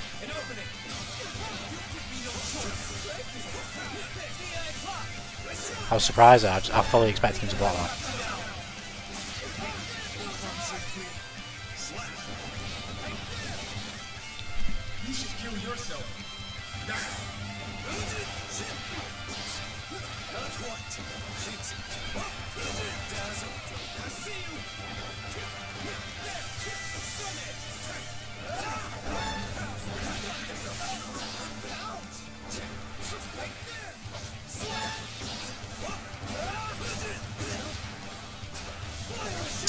Can I fucking block that, please?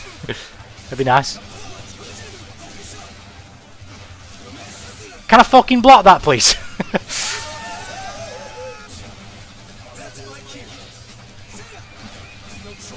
Oh, for fuck's sake. I'm not helping myself here.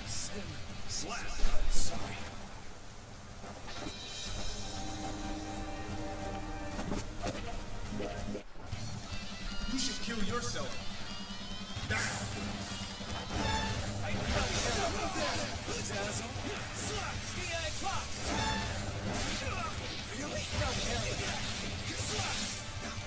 Nice.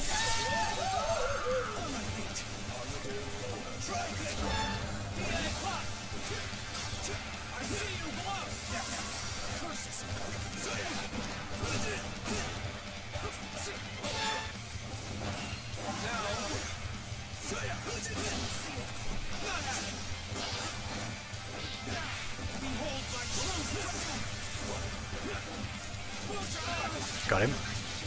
Yeah, he's jumping back in the corner a lot. I need to try and fish for that with third draw. Or do like a stagger and then run into him and jump S.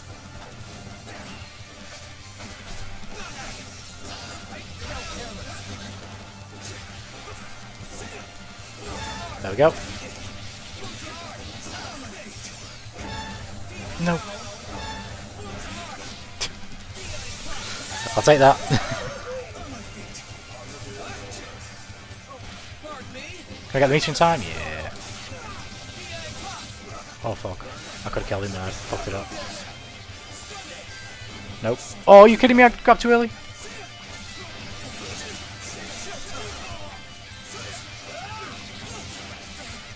Gotta be careful here, because if he gets the wall splat, which he did, this could be kind of scary. I just gotta make sure I don't fuck it up.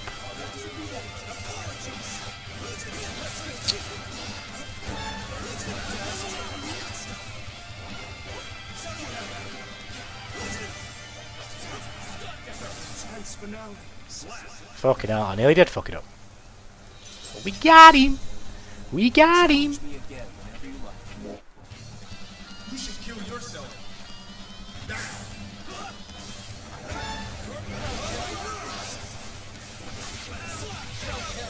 Fuck, Kai.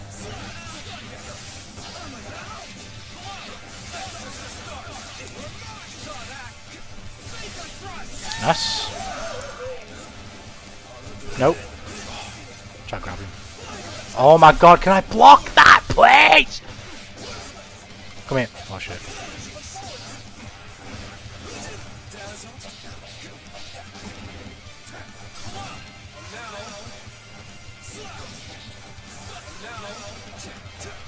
Come here. Here. Ure. You should kill yourself. Nice. Oh.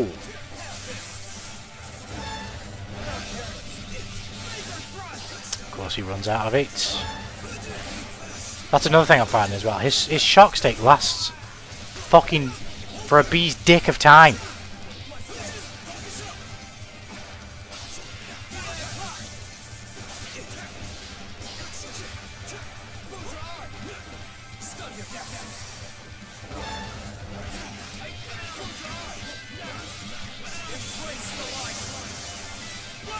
Good attack.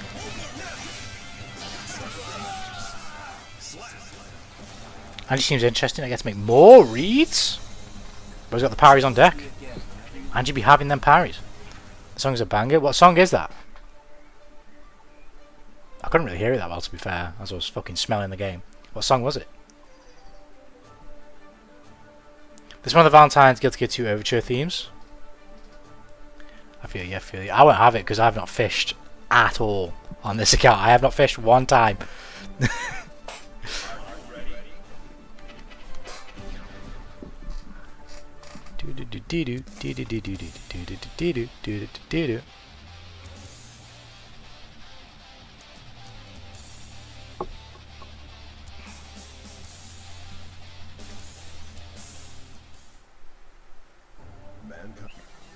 You should kill yourself.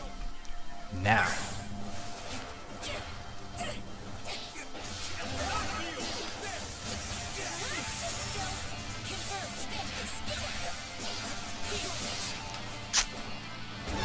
Not a great start.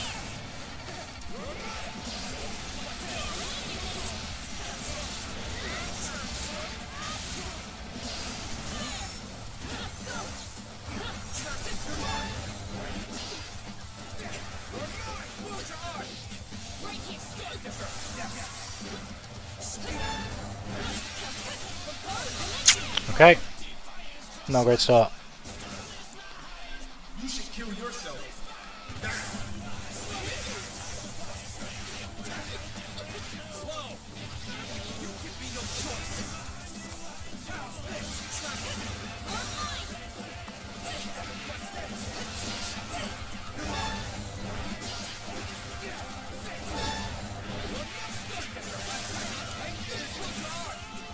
Nice.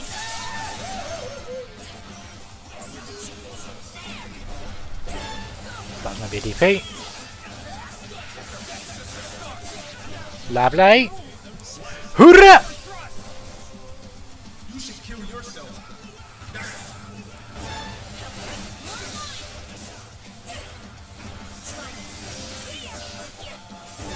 Are you kidding me? She fucking missed.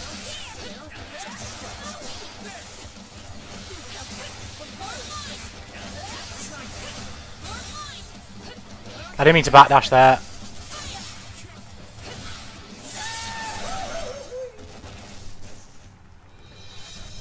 There we go again.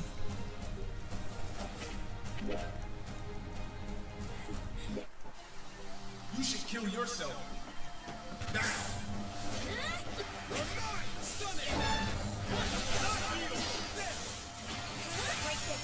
How do I not hit her there?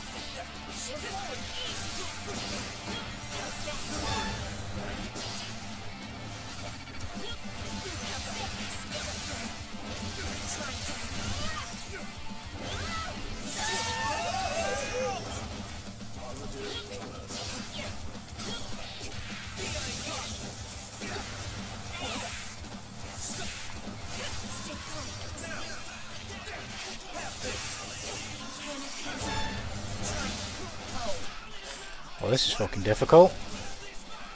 You should kill yourself.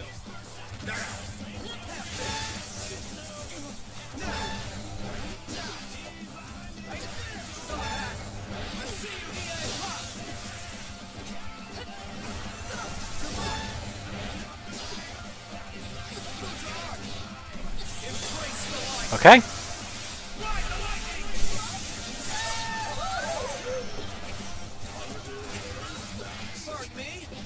Nice. You should kill yourself.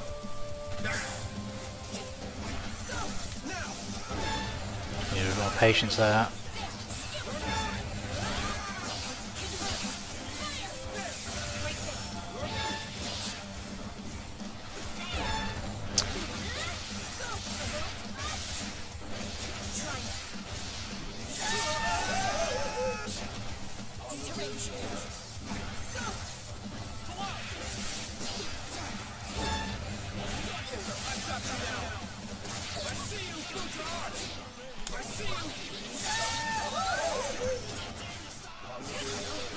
Try to catch it. Probably shouldn't have.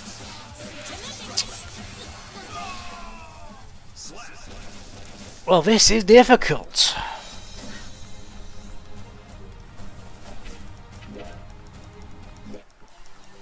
You should kill yourself.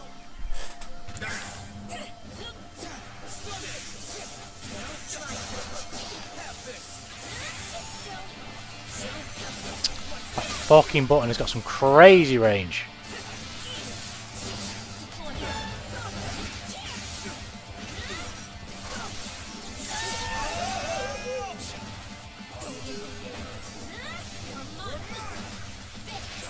Man.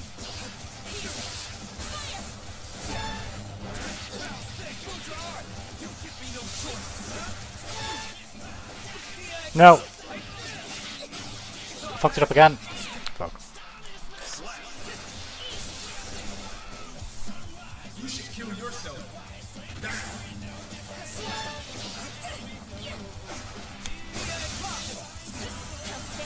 Nope.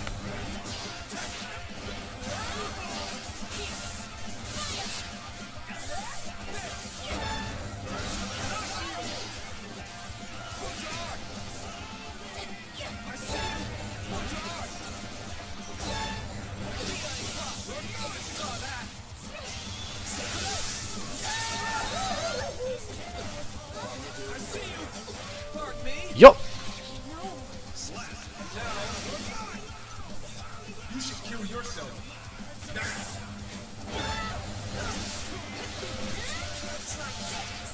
Well, this is a bad start.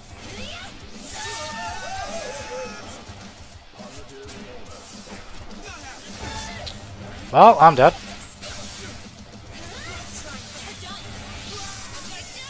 Jesus. Right, I definitely need to run that back because I need some fucking matchup experience here. God damn. That was difficult.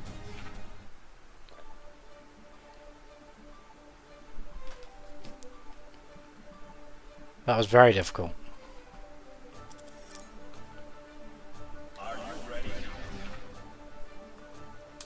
Can we run that back, please? I would like to. It's good start, show. Welcome to the stream. Hope you're doing well. I'm glad you're here. I hope you enjoy the thumbnail, I guess. It's a great thumbnail. I like it a lot. Oh, I want to run it back, man. I need to learn.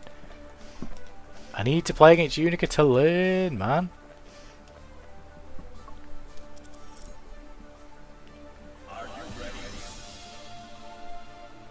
I must learn. There we go. Lovely. I hope you're doing well. Boom, boom, boom, boom.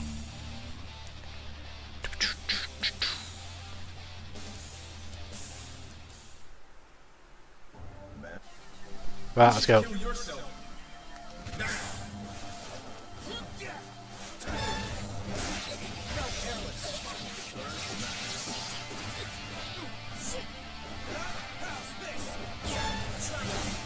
She hits you from so far away. And then, that's crazy.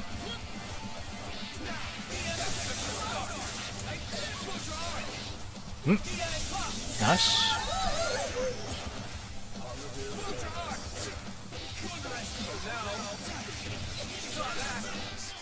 She dead? Lovely. Yeah! You should kill yourself.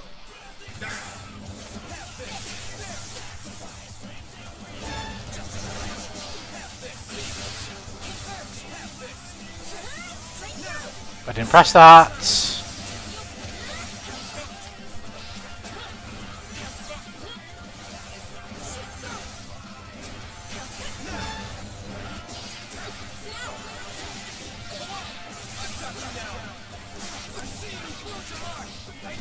Lovely. That's big.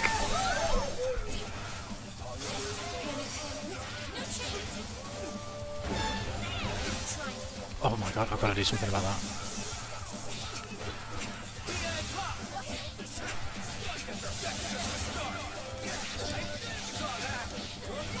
See, we're adjusting. We're adjusting. I'm kind of getting used to it. It's just very difficult because Unica is just cracked. But I need to be a bit more patient, wait for the extensions and DP them, or punish them as I can. And then I also need to, I think, use my light projectile more in the neutral and just annoy it. Because then it'll make mistakes. She'll make mistakes like that then.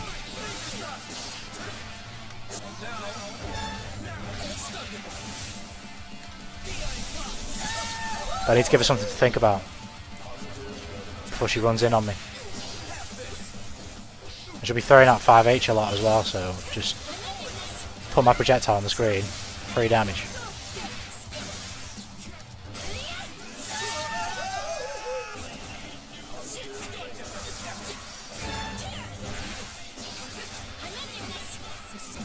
That's my shit? No way.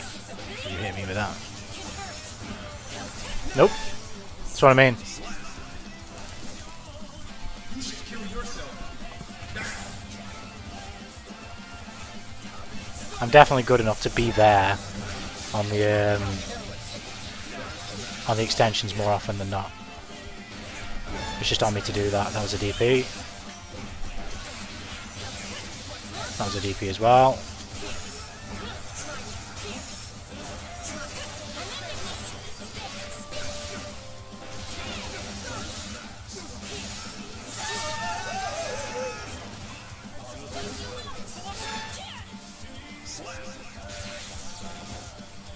You should kill yourself.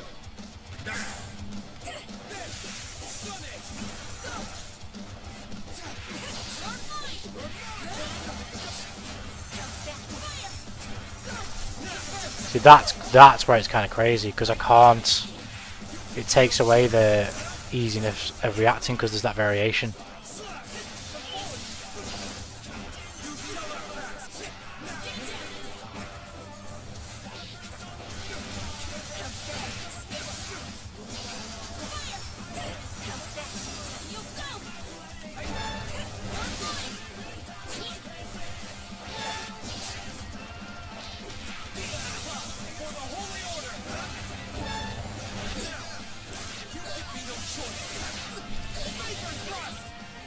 She's not even dead.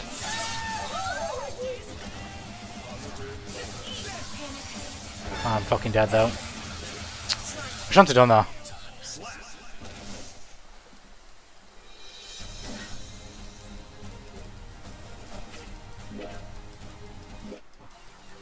You should kill yourself.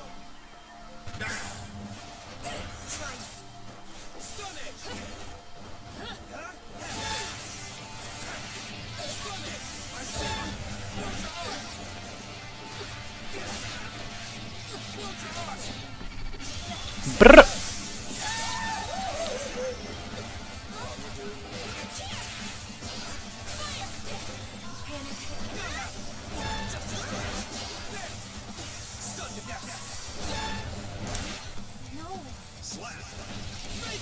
So we're going into the next round without no burst, but You should kill yourself.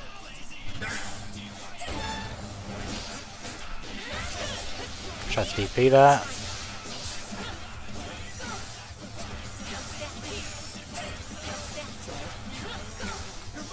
You lucky bitch. Boom!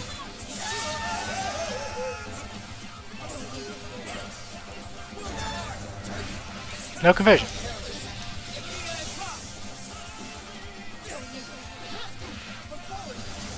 She's missed.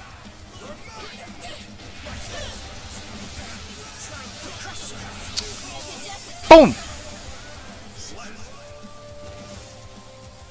You should kill yourself.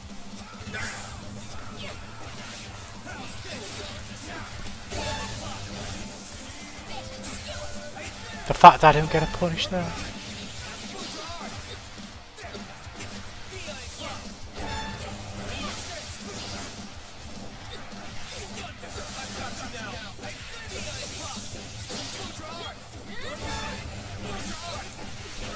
She's still not even dead. Please kill her. Yes! Let's go. Made up to the Celestial Challenge again. Would be honoured if you knock me back down. Hey, if you are available for matches, we can absolutely do it right now. No problemo. More than welcome to play Sorcerer if you are about right now. You let me know. Maybe this is you. Hop on. You're more than welcome to, man.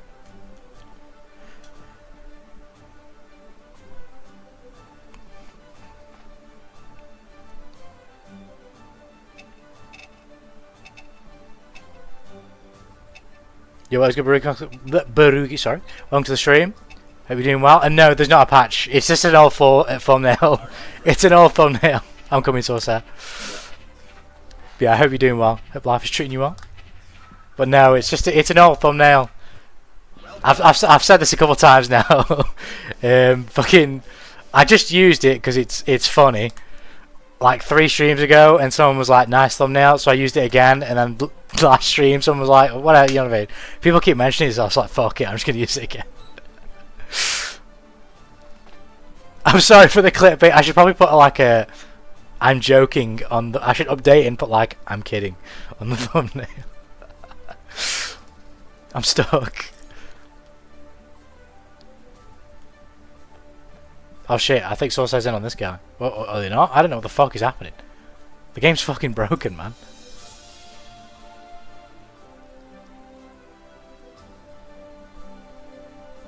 Huh? Is it put you in with that player? Or are we live? There we go.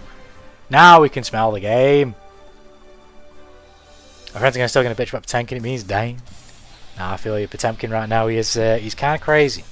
He's kind of goddamn crazy. I wouldn't mind him getting a little nerf myself. Mankind knew that they cannot change society, so instead of reflecting on themselves, Here we are, the mirror. Heaven or hell. Heaven or hell. I want it to be nerfed so I can play without hearing whining Lamar. I understand, I get you. Sake of my family, I must. I mean, to each their own. I personally don't care. Like, as much as I do think he's a little overtuned, I don't really care about balance. Like, if they didn't change him, I'm not going to complain. I don't really care.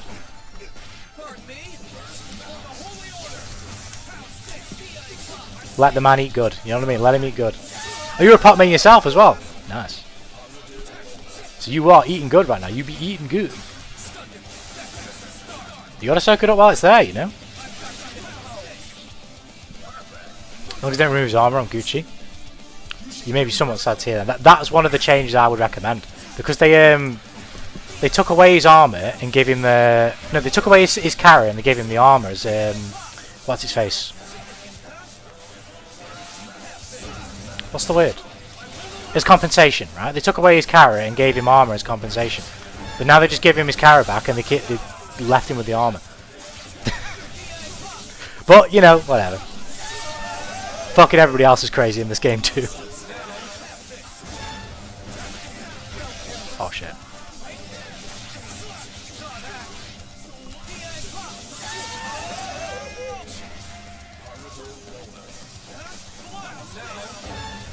Nice. I've been good if friends wouldn't line as the man. I'd rather they remove the carrot than the armor. Oh, you prefer the armor for what it's worth with pot than the carrot. You should kill yourself.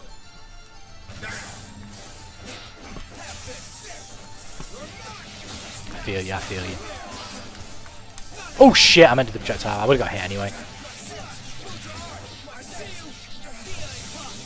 I like the armor because it fucks with block strings in funny ways while Kara's just cheating out of range. Yeah, I was gonna say, like, I can't really definitively say because I didn't play and understand part like that myself. But I would think the armor would have more, if you want to use the word, I don't give a shit about competitive fucking balance or whatever. But you would think the armor would have more practical uses than Kara. Like, yes, Kara can absolutely still have practical uses of its own and catch people off guard, pardon me. But armor just makes doing anything against Potemkin at point blank range terrifying. Fuck. That's why I go for. Don't look back. I can't believe in the past. I can use armor on some of that Kara and the Kara just makes my thumb hurt. Nah, I get you. Under the sacred fires, never stop, just go. Gotta get. There we go.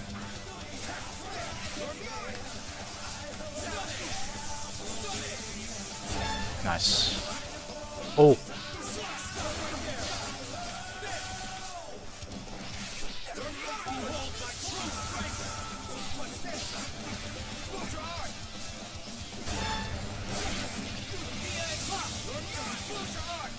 Will it kill? No. Oh, I played. Oh, that's unfortunate. Ain't over yet though. Dizzy. There we go. I'm sorry. The only difference between us was the strength. Also, I need that LTG mod now. Yeah, it's great. It's a great mod. It's on a Game Banana.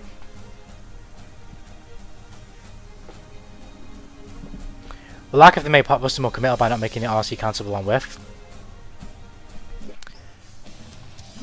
I agree from my like sensibility standpoint, but I also kind of that's the source of this game, innit though?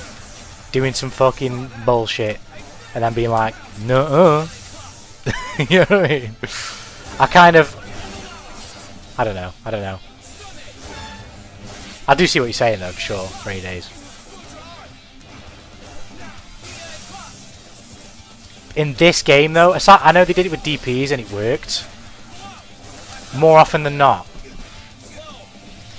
you want to not... Nago is a great example of this, right?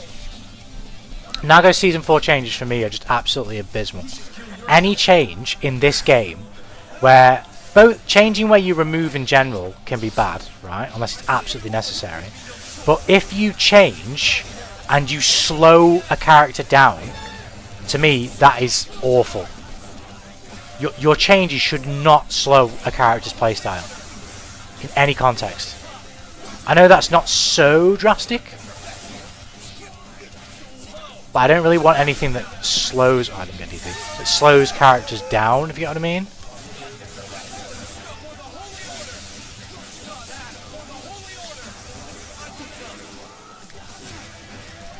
Oh, that was a DP. Gotta be careful here. There it is. Actually, I'm the washed individual.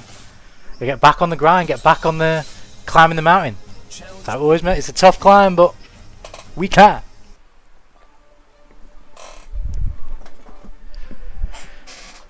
Yeah, GG so said GG's. Moving RC is not ideal, I feel. Still 50 meter. Yes, that's what I mean. Meter economy as well. Yes, you can, this game, you can kind of spank meter up the wall. It doesn't really matter, but in general, I don't really like taking things away, if you get what I mean. I rather would retool what's already there so it still ostensibly works the same, but maybe you amplify the downsides in some sort of way. I don't know.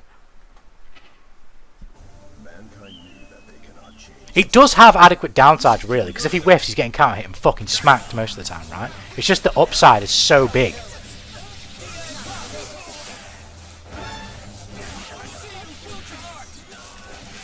That it's fucking terrifying. Because it's not just the damage as well, it's the meter build. Ouch.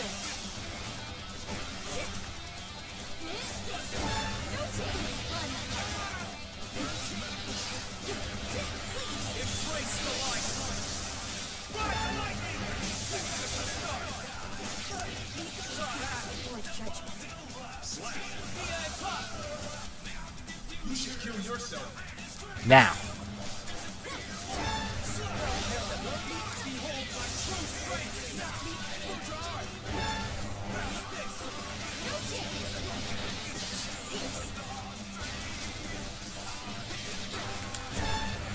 We're going to talk meter build. I'm not okay with Unica meter build about. Oh no, I totally agree with you. I've been playing pretty much Unica exclusively until I switched to Kai on PC anyway. I've literally played Unica for like 60 hours straight, I'm not even joking. But in playing her, I can definitely tell you that character needs a nerf. She needs a nerf. My ideas with Unica are make 5H slower on startup. It's too quick. It's too good. It already functions in anti-air as well. Make it slightly slower on startup, maybe 12 to 13 frames. And make the overhead more minus on the non-amped and the amped. So it makes punishing him more, because I think it's -6 on amp and -8 on amp. I wouldn't mind if they did -10 on amp and -8 amp. So it forces the Unica player to have to space it better. So you have to carry basically if you're going to use the overhead. And you have to do it from far away. You can't just do it and then maybe get away with it if the other player tried to like OS and jump so that they can get over the projectile as well if she cancels into that. Like, it kind of makes the variety of options a bit less scary because you can kind of OS now, unless she carries properly. Whereas right now she doesn't really need to do that. Her DP is ridiculous. I can't crouch under the hitbox after 10 kill him out. Yeah, her DP is amazing in a way that not too many characters, if not any really characters, can relate to. Her DP is a DP, right? So it's strong by nature of it being a DP. It's good, right? But what makes her DP so good is it's essentially a fucking invincible 9-frame poke that's like as rangy as some of the best buttons in the game. Which is absolutely cracked. She can't Roman cancel it, that's the one saving fucking grace, but it doesn't matter, realistically. Challenge me again whenever you like. You should kill yourself. No other character can really use their DP that way.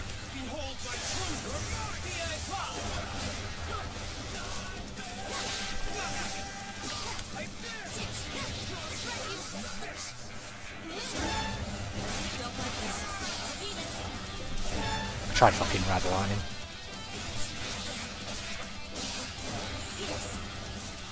Oh, I tried Lassie as well. I can't crouch on the hip, I don't remember tanking, but yeah.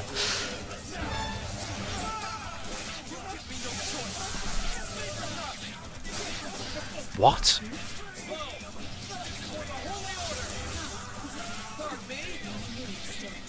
The hitbox is too big and the hitbox gets so small, it doesn't really matter.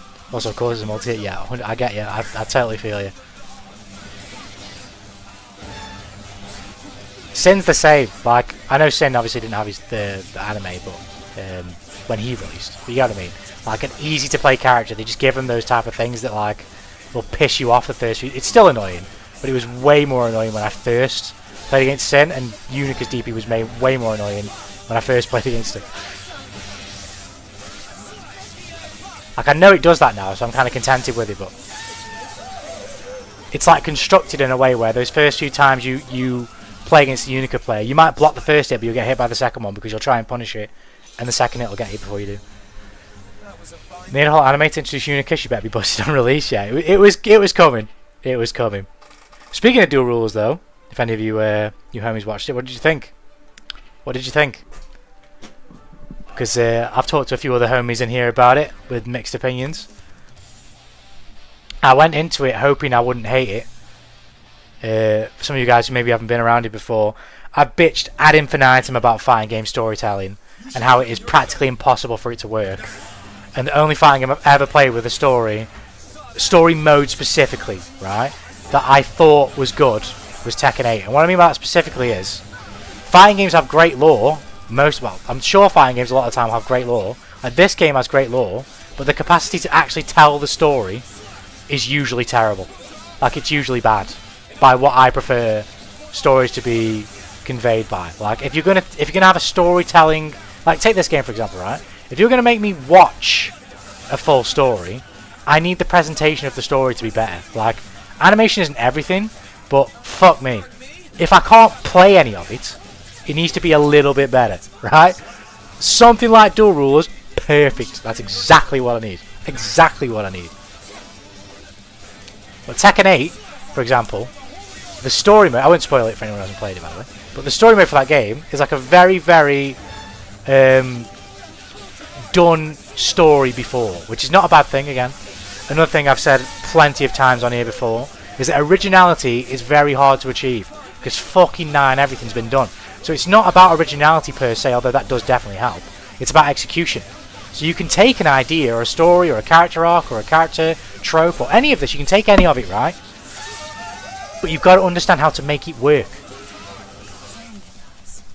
You've got to have good execution upon all those things. So you can take things that have already been done and still make them pretty good.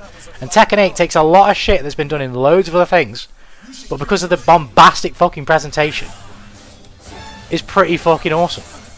Now, is the story that good? No, it's not, but the presentation of the relatively mundane story, in terms of its originality, is really good. So it's really good. And so 6 episodes. I was happy we get more Bridget.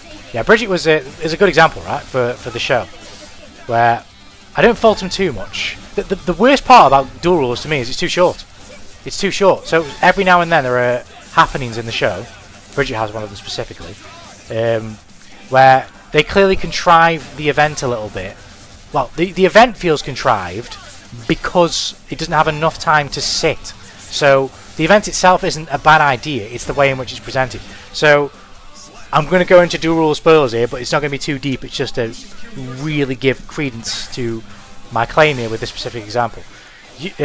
Unica is like getting sort of in between fighting for mankind and being disowned by whatever his name is, like Verb or whatever, right? Whatever, how I fucking say his name. And kind of what tips her over the edge to help everyone is seeing Bridget get hurt, right, by one of the fucking clones of Verb or whatever they are, right? That is a completely fine thing to do. But they make it so quick. Like, Bridget gets rushed into that building and is like unconscious on that fucking gurney, hospital bed, whatever, right? And they don't even share a word. Like, she just... What should have happened is that Unica should have followed her to wherever they took Bridget. And they should have done the classic, I'm fading, don't lose heart thing. You know what I mean? Like, Bridget should have said something to Unica that actually tipped her over the edge. Not the sight of... Unless you were going to kill Bridget, because then it would be believable, right? If you were going to kill Bridget, or... Again, it's all about presentation, right? You could have had them not say anything to each other, but we would have need to have seen a more visceral injury on Bridget, because then it would communicate the message.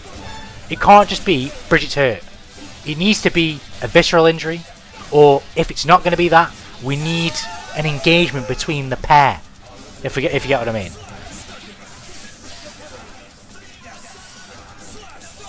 But again, the way it's done in the show, in the end, is not perfect. It's just not great either. It's like in the middle.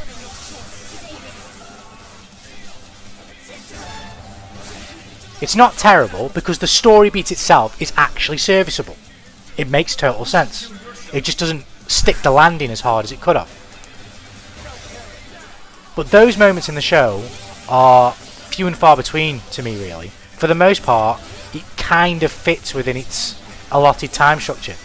And I don't get too upset about some of the little contrivances because of the fact that they were probably never going to get the time. If you get what I mean. They were never going to get that type of time because it's what? Have they done like animes before? I don't know, but definitely not recently. So they probably weren't aware of like how well it was going to go, if it was going to go well at all. So they just had to do what they could do. If they get another chance next time, I would hope then that they can kind of showcase more of what they could do with a longer narrative.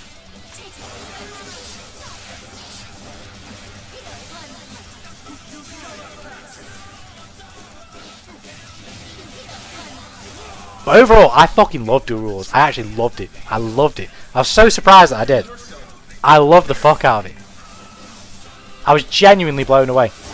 Blown away. I watched the first 3 episodes, and it was late, so I didn't end up finishing it. But I was saying in my Discord, like, holy shit. Why is this so good? Why is it so fucking good? I didn't think it was going to be this good. But I was blown away. And then when I finished it, I was like, nah, this is crazy. I could kill that.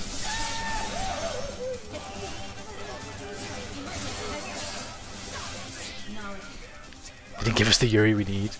It's not great. Are you talking about the show overall, Rainy Days, or the thing I was just talking about there with the Bridget scene with Unica? I should have focused more on Bridget, Unica, Yuri, and less on big action. Ooh, ooh. The thing is, I actually agree. Whether they wanted to go that way with it or not, Unica's character arc is done serviceably, but it would have been better if it had more time. It would have been better if it had more time. The show overall, fair enough, to each their own. Is there anything specific about it that you weren't so enthusiastic about? I'll tell you one. This is kind of going on with my and I've bitched about this again before, about fighting game stories stuck in fighting games. So this game and Guilty Gear in general for me will never ever ever ever ever be able to have the platform to tell like a really great story. Dual Rules was never going to get there because it's stuck in fighting games, right? Guilty Gear as a franchise is stuck in a fighting game. So, because of the nature of fighting games and the way that characters are constructed, you can't how the fuck can you tell a story about a planetary threat, a threat to the fucking Earth, right, when Slayer exists, Asuka exists, and like fucking Kai obviously being Kai and Dizzy, right? But they sealed Kai and Dizzy, but they still have so many other characters that are just like there, that are either way stronger or at least would perceive themselves to be, or even if they didn't, the risk of the fucking Earth getting basically obliterated and the majority of mankind being wiped the fuck out would cause them to like jump into action. Or like, for example, fucking Sol or somebody would make more of an effort to go and fucking find him and be like, no, you're fighting. Like, either I'm going to fuck you up or you're fighting with us because we're in trouble. Do you know what I mean? But because they can't possibly do that in 8 episodes, a lot of these characters just kind of exist in the background, and it kind of kills the immersion a bit. But that will always be the case. And then even another thing pissed me off. This pisses me off. Unica is like already been revealed that she like goes on to work for the government. So I'm probably never going to see what would have been one of the best fucking parts of Unica's character arc in general, which is after fucking finally believing in herself and forging her own future, the way in which she wanders about trying to do that, because she's not just going to figure it out in 2 seconds. A compelling part of her journey would have been seeing her stumble through life, because she's not just going to be like, oh, I'm on the human side now, I want to work for the government. No, like any person that's in that sort of new place in life, new space in life, is going to try things, fail, or realise I don't want to do that, or they're going to live life like authentically. And you're telling me I don't get to see that? I'm just going to see her working in the government now. That makes me angry.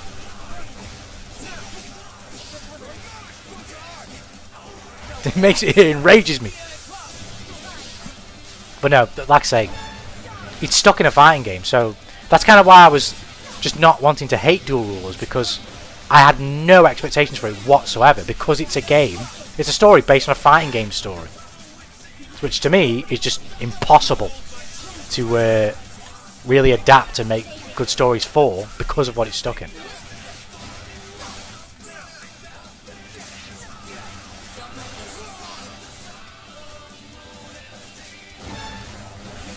Oh shit. Nice. Isn't Asuka joking it on the moon right now? He was! But if the fucking Earth's in danger, he's coming down, isn't he, you think? But I don't know. I don't know. Good luck, how you doing, Hemi-Slash? Yeah, this ram turning it around on me, that's for sure, with the super. Not a big fan of the government. For authentic life is being a government drone. Not a big fan of the government. No, I'm saying before that. I don't give a fuck about working for the government now. I mean, you could make some fun stuff out of it for sure, right? I wanted to see what her life was like and how she gets to that point. Because there's no way she just goes, oh yeah, I want to work for the government.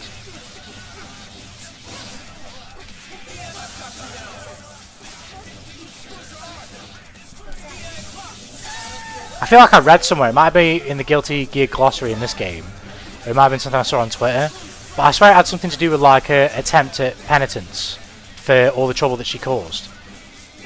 So, if that's the case, she would have actually been trying to figure out what was the thing that she could do to repent. What could she actually do? Well, you could have had it that way, but that just wouldn't have been very fun storytelling. She could have come to the conclusion straight away, oh yeah, I'll just work for the government and protect the US president because I fucking robbed the fucking whatever the fuck it's called off him. I can't remember what it is. That relic or whatever. But that would just be boring storytelling. what would have been more believable, and what she probably did do, is stumble and like try to figure out what it was she could do to repent. I would love to see that bit. That's the compelling storytelling.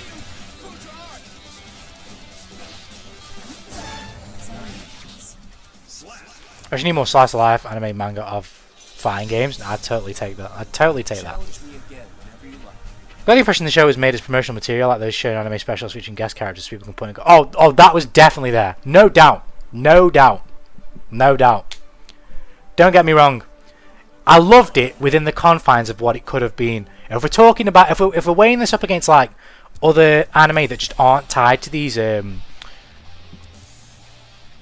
what's the word? How exactly would you say this? Because it's both the restrictions of the fighting game lore itself, but it's also going to be restricted to, you know, Arc System Works as a publisher, innit? Because they're going to be like, for example, let's say whoever was the script writer said, yeah, I want to tell a story where we kill Saul bad guy, like for real, he's dead.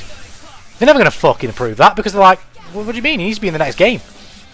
We aren't fucking selling the next game without Saul bad guy in it. So immediately, like, a lot of the high stakes things that you could do with Guilty Gear's world are kind of out the window because you just couldn't do that. And for sure, as you say, specifically with the character cameo stuff, 100%. I mean, Johnny, I feel like Johnny was exactly that. Johnny and Biken very much played up to exactly that. Now, I think Johnny actually had some really great moments in the show, where he was kind of like teaching Sin in general, and so just watching him grow. Sol was definitely the best for that, and he was the only character you really needed for that. But Johnny was cool too. Like, he always kind of felt like he had a cool thing to say, but we didn't need him. We didn't need him, if you get what I mean. He didn't necessarily fulfill a compelling role in the show.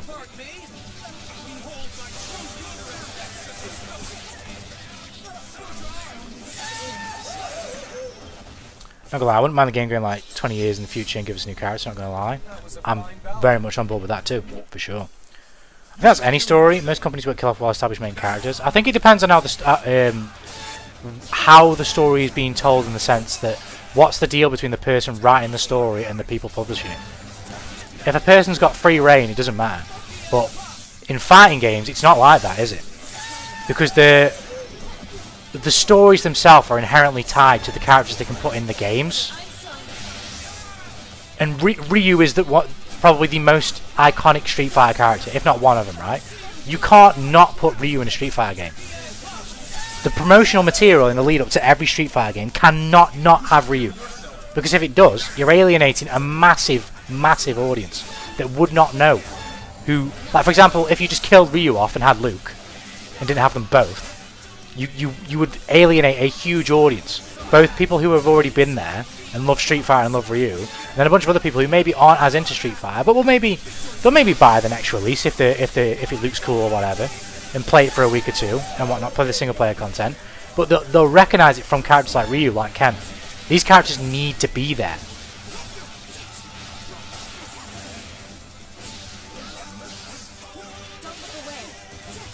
And that ultimately just restricts storytelling, like, completely. I play as his son or daughter. What? Sol. Challenge me again whenever you like.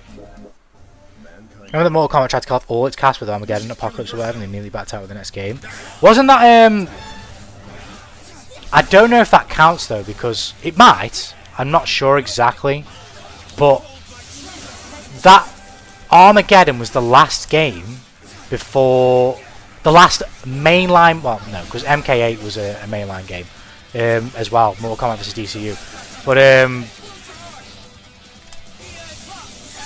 Mortal Kombat Armageddon was the last Mortal Kombat game. It was a mainline game and not a crossover game by Midway. It wasn't by NRS. Now I know a lot of NRS are the Midway devs, just moved over to WB's formulation of NRS, right?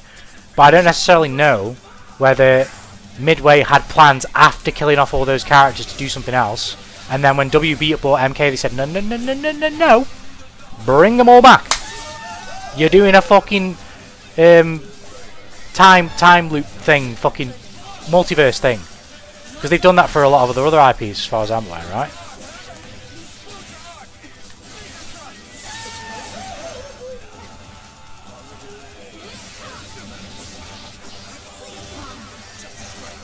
But yeah, I'm saying that's why I bitch about fighting games. Your point is totally valid for any fighting game.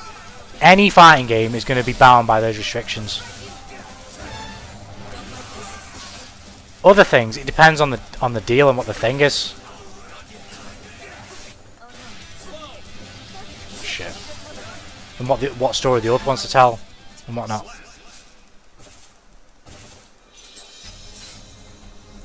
That was a fine bout. So do you, but yeah, I would be down with that shit too. I would enjoy the show so much more if the villain was written as someone with a point set of a total domination dipshit. I was alright with Verbal. I thought he filled his role, but I totally agree with you in the sense that he just filled his role. For me, he wasn't terrible, but he wasn't great. He was serviceable. But I knew from the beginning, I was saying this months ago, right? My hardcore on Dual Rulers was that Unica was a gear. I said this months ago, right? And it didn't exactly turn out how I predicted it. Because what I thought was that she knew she was a gear, and she was coming back from the future to destroy all the... She was going to be like, if anybody knows Kawaki from Boruto, or I can't think of another example, but a character who is the thing of which... they are the same race of something that is a threat to the wider existence of humanity, right?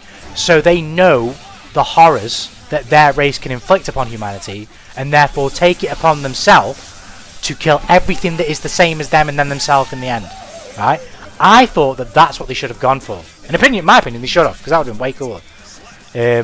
But my point was, the inroad for us as the Watchers has to be Unica. It cannot be the main villain, right? Because the main villain, if the overarching theme is yet again in Guilty Gear, humans versus gears in some capacity, it's not going to work because we've been doing this all the fucking time.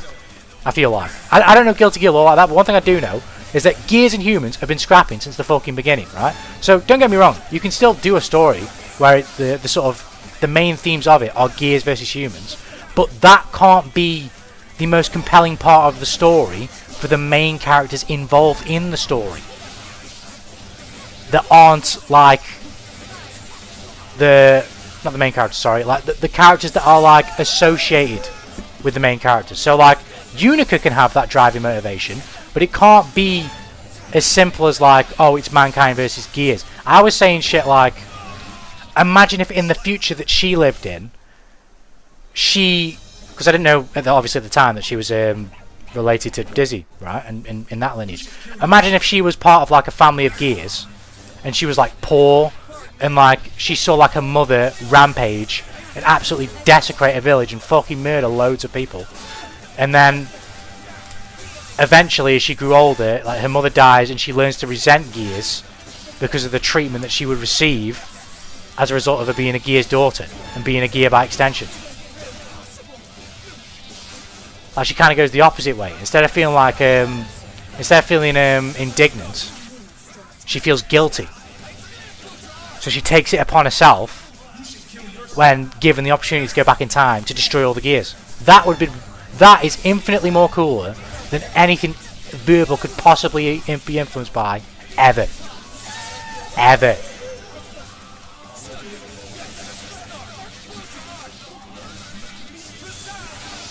This fighting game story was Bull Subspace Emissary. It wasn't even close. It's fucking years ago when that came out. God damn. But yeah, I mean, I'll take a Subspace Emissary over a lot of fighting game story modes, I'm not going to lie. Things that storyline was already done, Sol bad guy. This is the thing though, right? You can come full circle. Because Sol was this is what I'm saying. This is why this is so heat. Sol was the Guilty Gear. So you're coming full circle, and you can basically have Sol, as he kind of does, not exactly about the Guilty Gear specifically, but about the importance of Sin's role as, you know, a command type gear.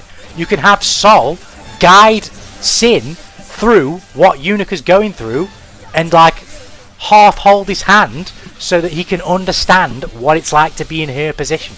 He can understand the other side for other gears who don't just view it as, oh, I'm a gear. They view it as, I am a fucking threat to everybody's safety. That would be so fire.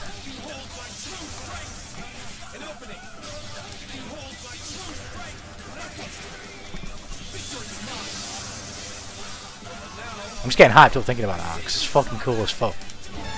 It's cool as fuck.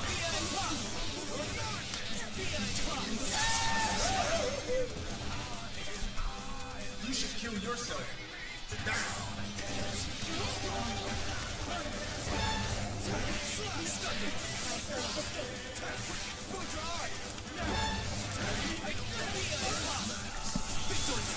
How's Bridget in the anime? I know he has a nude scene in it. It's not exactly a nude scene, it's more oh shit. It's more he's just bathing. It's not really like suggestive like in any way really. He's just bathing. Like he's just he's just bathing after they wake up, and Unica's like bandaged and wounded after Bridget's fixed her up, so she just goes to bathe. Challenge me again whenever you And then Unica comes out and sees her. It's like, oh yeah, you know. But Bridget's kind of the Unica's window to. I was gonna say people's hearts. Is that the way of saying it? Window to trusting. Mankind knew that they cannot change. You should kill yourself. I don't know how to word it because she doesn't necessarily distrust humanity. She distrusts the gears.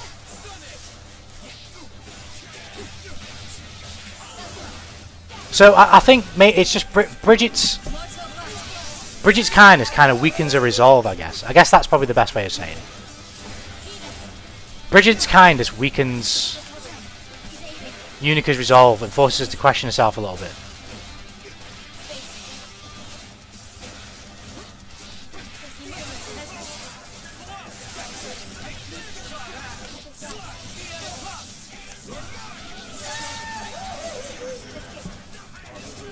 Oh!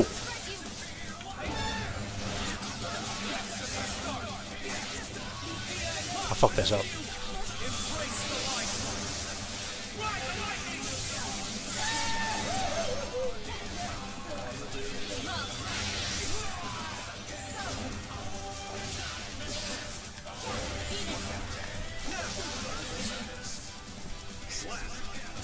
She basically teaches Una she's a person, not the tool of parental control. Yeah, exactly.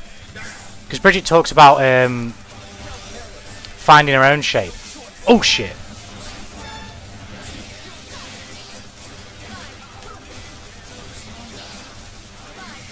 Finding her own shape and figuring out what she wants to be. And saying that Unica basically should do the same thing. And it's not for her parents to decide. I'm sorry.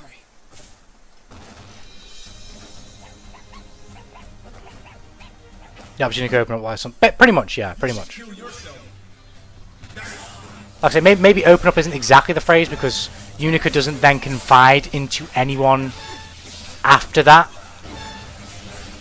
But it sort of challenges her perspective on like what she is, and then not long after that, verbal kind of just fucking tosses her to the side anyway. So.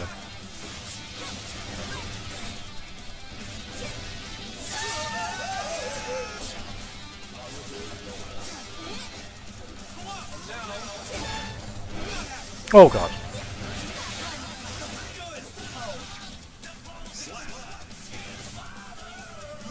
Honestly, it was good just to have the trans character giving her that talk. It fits more than other characters they could have gone with. I can see that perspective. In general, she's definitely was one of those characters of which you... Oh shit, I thought she was going to grab me. Was one of those characters which you could choose. There's a couple you could go for, but I think Bridget was... I personally would say Bridget. I'm probably biased because I like Bridget. But Bridget is probably my favourite choice for that too. There's a couple you could go for though. You could have used some of the Valentines, particularly Ramathal, as she's on screen right now. But because she was a... She pretty much waged war on humanity, right, as well. And she didn't really have like emotions. I don't know if she still does have emotions, or if she chooses to have them now, or how that works, but she didn't have emotions. And I don't think they deemed it as necessary, did they? Because they were just a tool for... if I remember correctly, until like the backyard basically made them to... I can't remember exactly how it goes, but I swear it's something like the backyard is given the instructions to create the perfect human or some shit like that. I could be wrong. Or create something that can create the perfect human. and then they just deem the fact that mankind cannot exist as the perfect human or along something like that. I can't remember. Could be completely talking out my arse. I can't remember. But basically, she was a machine of war, and that's all she knew herself to be, and thought she was. The Valentine's are great choices. She discovers them, but at her pace. Ram's normally literally just a weapon. The Valentine's supposed to be bootleg arias. Yeah, that's what I'm saying. You should kill yourself. In their own way, they find their own way in life. But not just finding their own way. It's from that previous perspective of like, my way in life is to be a weapon. That's what I'm here for. And again, maybe with more time, we could have got to see that. That doesn't necessarily excuse the fact that we didn't get to see it. But I was overall satisfied with what we got. But it could have been a lot better. But despite that, I was still very surprised by how good he was anyway, in my opinion. Maybe that's partially because my expectations were so low. Yeah, Ramon Jacko would have been good choice in addition to Bridget. Alpha would have been a little too bombastic. Yeah, I can kind of agree with that, to be fair. But then again, like, you could have also, like... That's what I mean about just having more time, and I'm just going... This is just my writing brain just going crazy with it now. She's also, like, in her own way, the best idea. Because she's the most radical, if you will, on the end of, quote-unquote, finding your emotions, finding your shape. So the dynamic of Unica being utterly confused by that would have been quite funny, but also quite compelling, because in exploring that confusion, she might find herself resonating with those type of feelings. Maybe she doesn't, but I think it would be a fun dynamic to explore.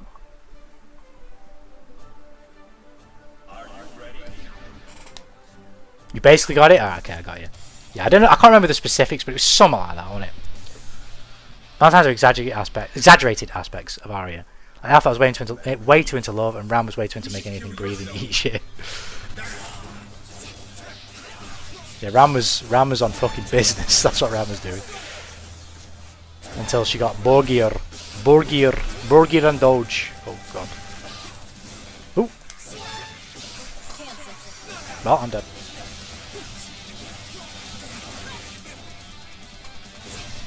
But yeah, as much as I enjoyed it, I try not to like just get too invested, because anything that I really want to see, I probably will never see. I'll probably never see. So it's just not. It's fine though. Like, there's so many other stories out there, and I fucking barely finish or watch any anime anyway, because I just don't fucking do my own shit. I just don't get there, so I'll just let it go.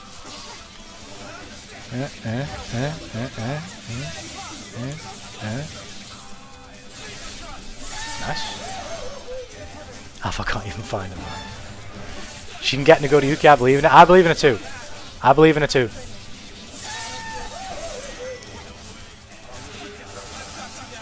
Oh shit. I mean, it's kind of obvious she was going to do that, really. I should have been better.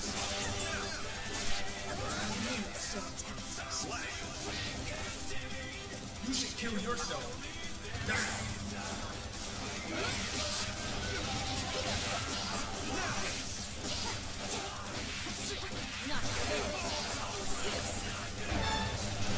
Testament cameo.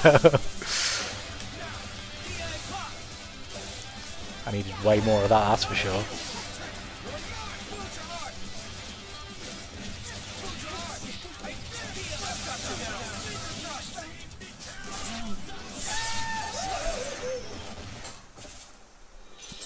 Testament was there for 20 frames just to eat shit Lamau. Probably gonna skip it, to be honest. I haven't really seen anything that makes me want to watch it. I can find Bridget cuts on YouTube. Yeah, I can see why you wouldn't necessarily want to watch it. It's not the greatest. Again, I'm kind of biased. There's a lot of things I do like, but I can see why they wouldn't necessarily be needle movers for other people. Like, the presentation for me was actually quite fucking diverse and entertaining. And the Sin versus Unica fight in episode 2 alone, like, fucking sold me. I was like so blown away when I watched that. I was like, that was fucking so sick.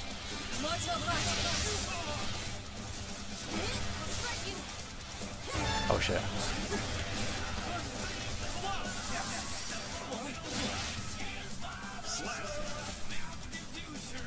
You should kill yourself. Oh.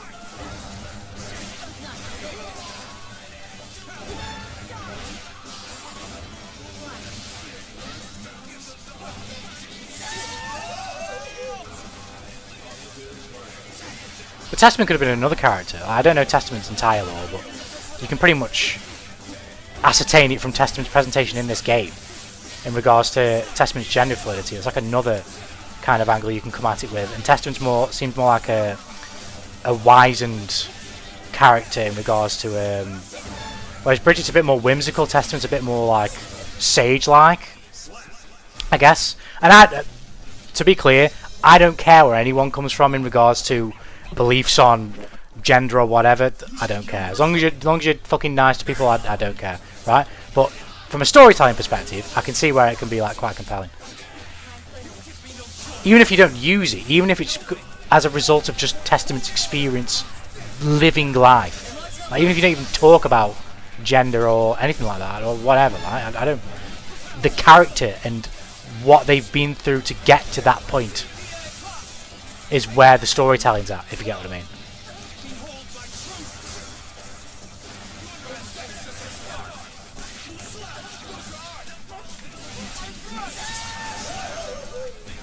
I feel like Testament, as Bridget is definitely, and so would the Valentines in their own ways, would be very sort of receptive and possibly even feel an urge to involve themselves with a character like Unica, who is like openly going through that phase that they themselves will have gone through at some point in their lives of like, what the fuck am I?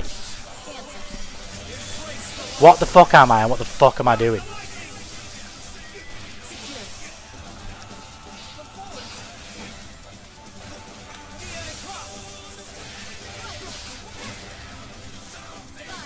I can imagine from their perspective that'd be a very surreal thing to watch, because you would kind of think like, well, they would think I was literally this person. Maybe I was worse, maybe I wasn't so bad, but I was literally this person, and now I'm seeing this person take those baby steps, so to speak, and I want to guide them along that path, type thing, or just be a signpost, you know. So Lura, welcome to the stream. Hope you're doing well. Hope life's treating you well. Testament says getting shafted into the story, sadly. I don't know all the lore, but yeah, dual rule is I guess is continuing that trend. Testament especially, as they went from the meanest gears like, might get a cup of tea, might have me a cup of tea, a cup of joe. Oh.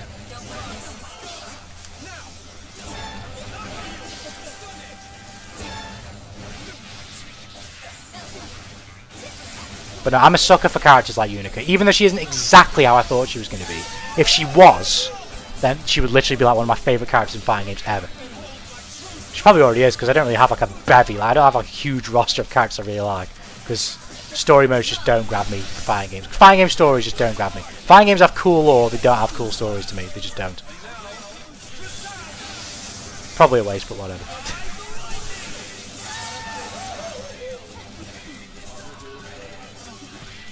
It would have been cool to see Testament and Unica have a moment reflecting on their parents due to both being half gears, and the Cliff reference would have been sick. Yeah, I got what you mean. I feel you. I don't know much about Cliff and Testament's relationship.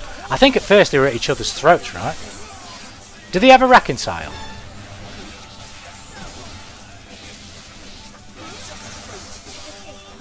Oh shit.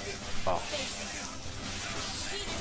But no, there's plenty of ways you could go at it, and I got the impression that the team that worked on it were very much aware of loads of the routes that you could have taken with it. They just didn't get the time. They didn't have the time. Fuck. Oh, okay, I'll take that. They didn't get the time to do it, so they couldn't go for those ideas with whatever character they would have chose. Looks like I win this time. You should kill yourself. But with what they did have the time for, I thought they did a decent job, and then I thought the presentation was real. I said before when I first started talking about it after I watched it on stream, it feels like, although I've not been able to find such a thing to support it, it feels like some of the animators who worked on that show were animators who worked on like a Monogatari episode. Like, some of the presentation at times was really varied and different. Like I like the stained glass panels, the stained glass panels with the storytelling.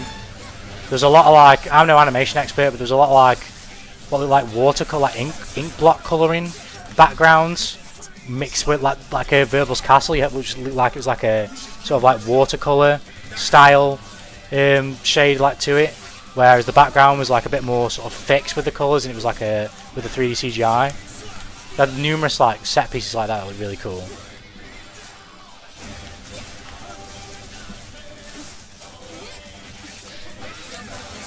Sort of in Cliff's ending, so they sort of reconcile. Oh shit. Oh shit.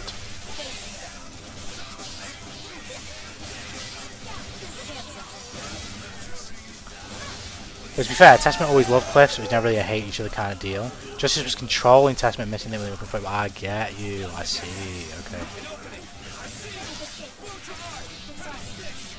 See, I knew the two had fought each other in some capacity, but I never was aware of the specifics. I'm not like massively aware of Guilty Gear lore like that.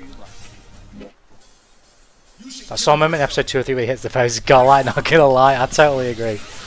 And just the whole scene as well, where Sol and Sin are falling out of the jet on the bike.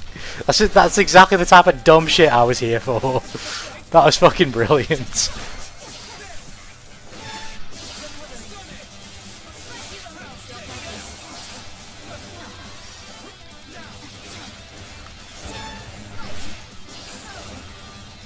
Then also seeing Sol fight without the Flame of Corruption as well in episode 2 or 3, whichever one it was pretty cool.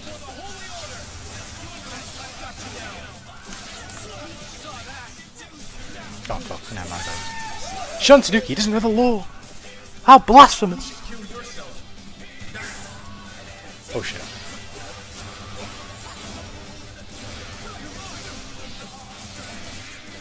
But no, I'll bitch about fighting game storytelling till the end of time. Like I genuinely will.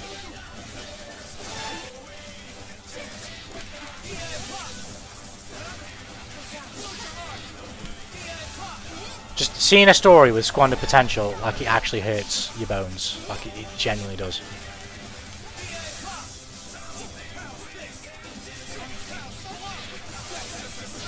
Fuck.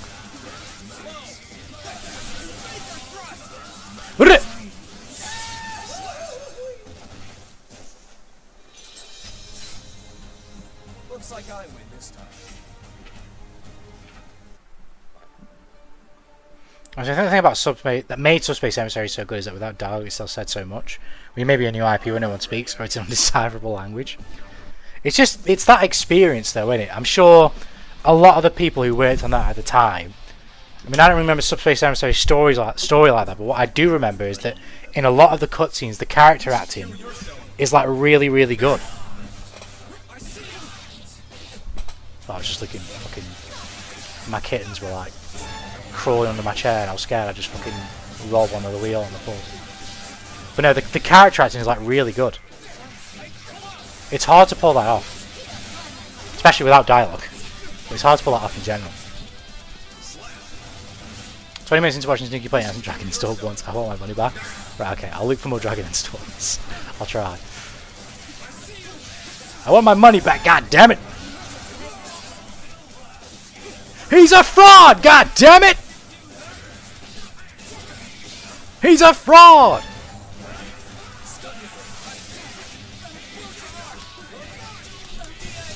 He can't do Dragon install, he's only dragging his nuts! Come here. Oh, shh. Oh. Oh. Yeah, like somehow the interaction between Lucario, Meta Knight and Solid Snake is so funny. That's what I mean, man. Nintendo... It's a shame they've never done another one for the Smash series, but... Yeah, the character acting in Subspace Emissary's cutscenes is top class, top class.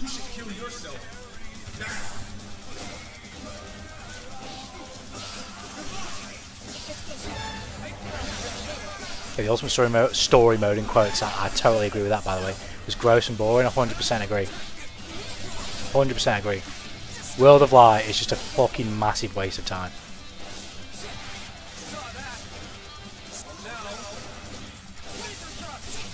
I hated it. Absolutely hated it. I could kill that.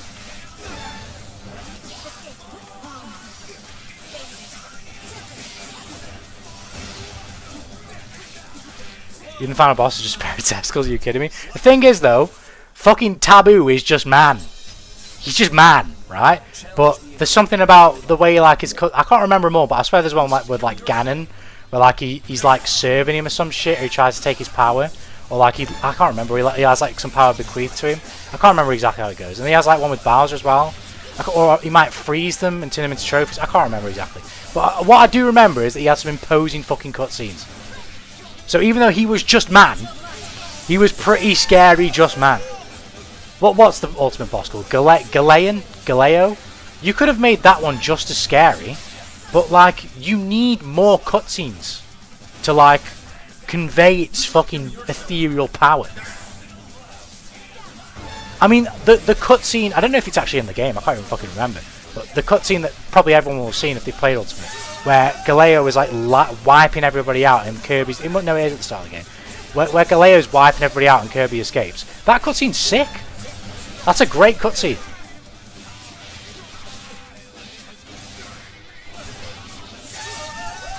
That's a banger of a cutscene. But you just don't get another one. Because fuck you, I guess.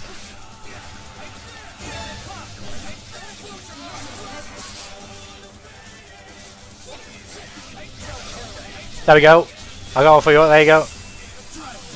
Dragging these nuts. Oh my god, I'm fucking speeding. Ah!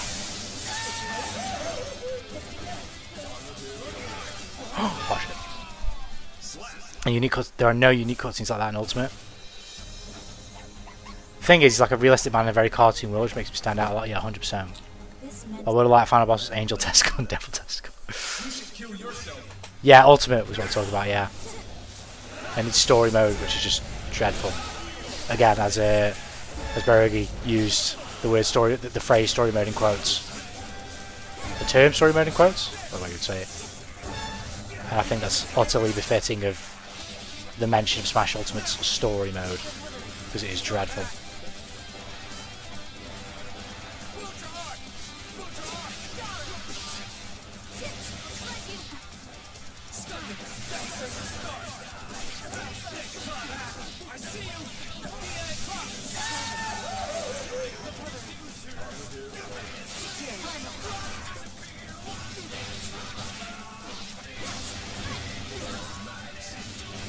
Like I can't remember him like specifically, but the fact that they're still in my head after all these years just tells you all you need to know. I can remember the cutscenes with Lucas and Pokemon Trainer in the fucking the mother part of Subspace Emissary, and some of them that were pretty cool. And I can remember fucking, is it like Wario who like betrays Luigi and like turns him into a fucking trophy and you save him at some point? I can't remember. You follow Wario to like some ruins or some shit.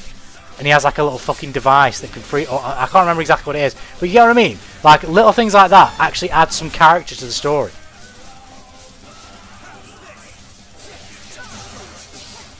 Or you have that. You have like Mario and Link traveling together, and like I think based on who you save in the beginning, you fight the other one's shadow. So like if you save Peach in the beginning against the Piranha, Peter Piranha, I think they're called, you fight Zelda's shadow at this point in the game.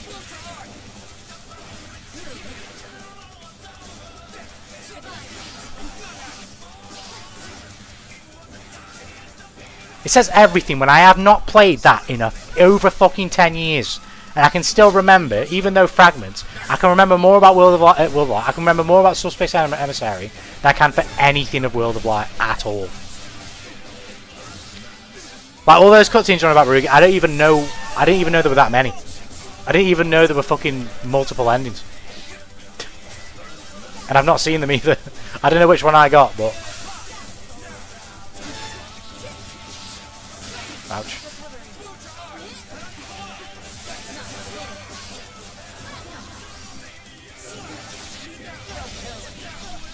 This isn't over. And I remember when that game came out, I was so young, so Sonic being in that game was just fucking... That was just mind-blowing to me as a kid. Mind-blowing.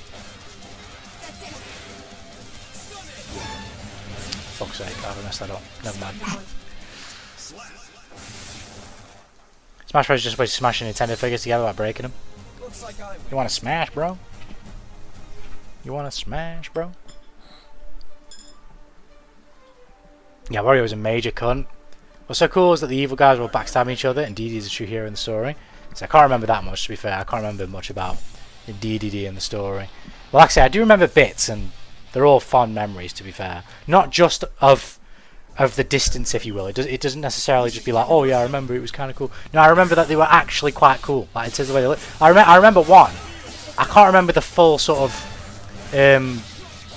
like rundown of the scene, but I swear there's like they go into like, it's like Samus's level, I think, or something like that, or like a facility level, and they go into like a facility and they've got like all the Robs there, and then they have like the one Rob that like defects and like helps the group and starts fighting against all the other Robs. You should kill yourself.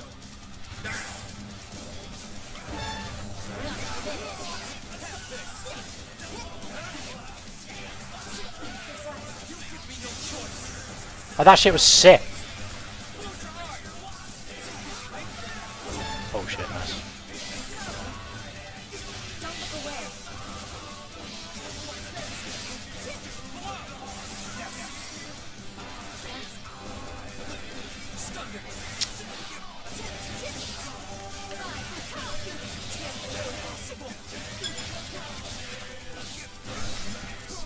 You know, Gandalf leading every bad guys, and Gandalf backstabs them and tries to beat Taboo with the mass hands, but Taboo went like, no. Oh, I do remember that now. I do remember that now.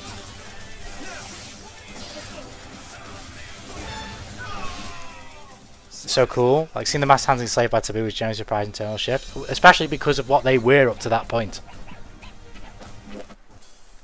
You should kill yourself. They were just some fucking weird ass entity that you fought at the end of fucking like the adventure mode shit in Melee, weren't they? And then Brawl had the fucking, I can't remember exactly how Brawl, should I say, because it's fucking that game.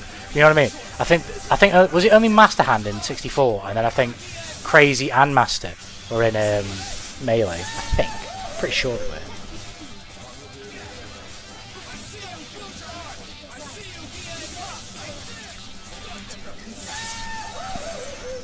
Correct? Yeah, yeah.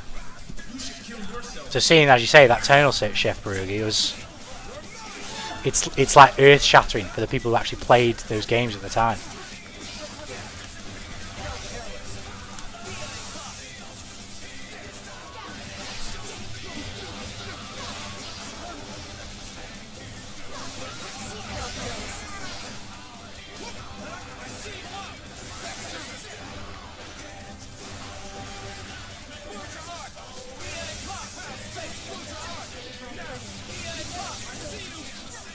Nice. Crazy Hand and Giga Bowser were introducing Melee. Giga Bowser as well, fuck me. Giga Bowser. Ultimate Design is just a collection of disappointment. New story mode, only 5 cutscenes. No, I agree to the extent that the single player mode is fucking terrible.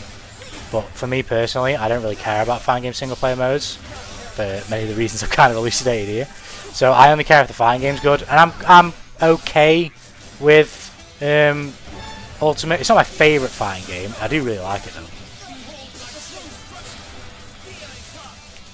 Its gameplay is satisfying to me, but it's not like my favourite fight. I would stream it though if connections just in general on a Switch weren't so bad, and the input delay was just not so chunky.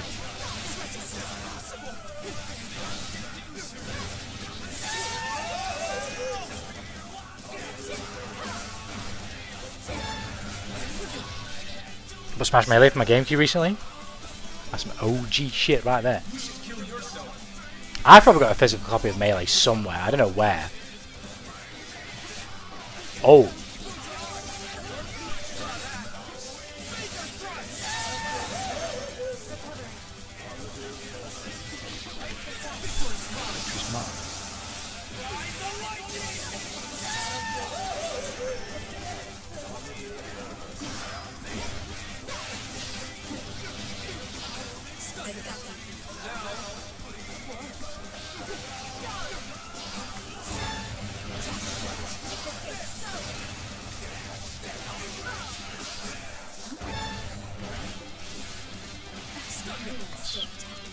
New stage builder doesn't let us create our own target or platform on levels.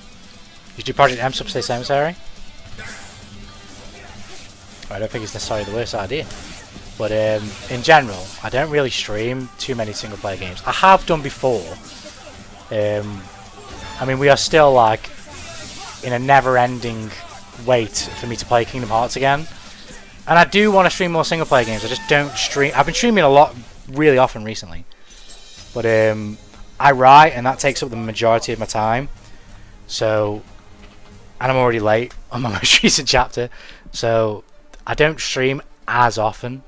I streamed today because I had work, so I was like, fuck it, I'm tired, I want to fucking stream. But yeah. So I try not to stream too long. I try and stream often, but not too long. And I try not to. It's hard when a new character comes out. So like somewhat recently, not the last few days, because that's when I've been trying to swear myself off it, because my Unica grind has been so slovenly. But I try to swear off not playing games off stream, and I only play them on stream. So when I do go live, like fighting games are fresh to me.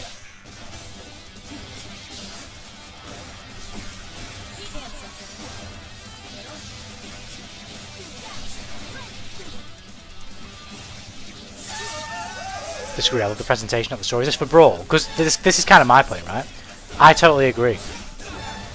Because of what it is and what it chooses to go for, by its nature, at least for me and what I'm into, it couldn't necessarily tell a great story. It would need dialogue for that. Like, it would need it, right? For what I would really like. But the presentation of what it was very good.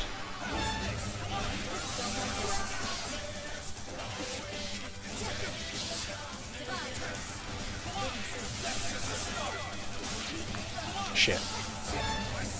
I see you.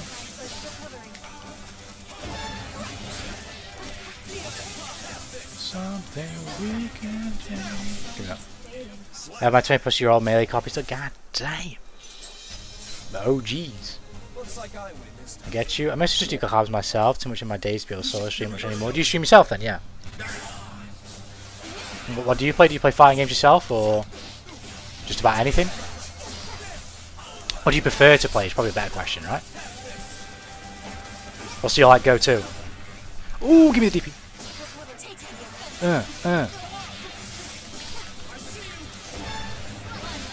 Yeah, notice I barely game off stream anymore. I'm the same. I try not to feel too. I'm so bad for it though. Like I'm like 50 hours, 60 hours into Metaphor ReFantasio. The last time I played it was like 3 months ago. I don't do it intentionally. I just don't. Like every time I'm like, all right, let's sit down and play a game. I'll get to sitting down and I'm like, I shouldn't be doing this. I should be more productive, and I don't play. Oh shit. Same thing with anime. I'll do the same thing. I'll start sitting down to watch an anime and I'll be like, I shouldn't be doing this. I should be writing, and then it kind of puts me off.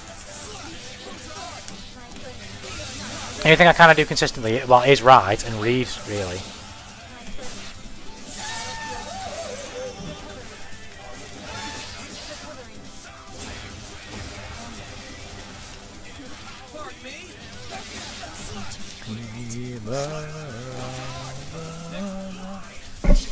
Yeah, but on Twitch. Oh shit. I'm actually dual streaming right now. For whatever reason, I just couldn't figure out why I fucking broke it. For ages, it just wouldn't work. But I never made like a concerted effort to actually look elsewhere and see what it might be. I figured out just before the fucking stream went live that it was my bitrate. It was too high. So it's breaking the stream. My bitrate was like 10,000 kilobytes per second.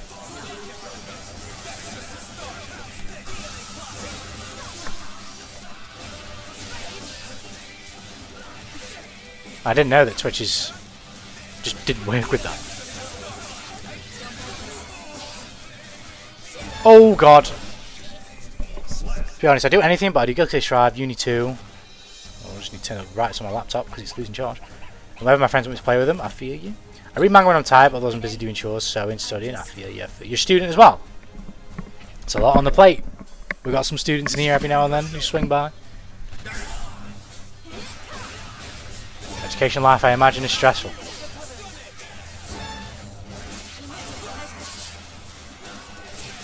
Ouchies.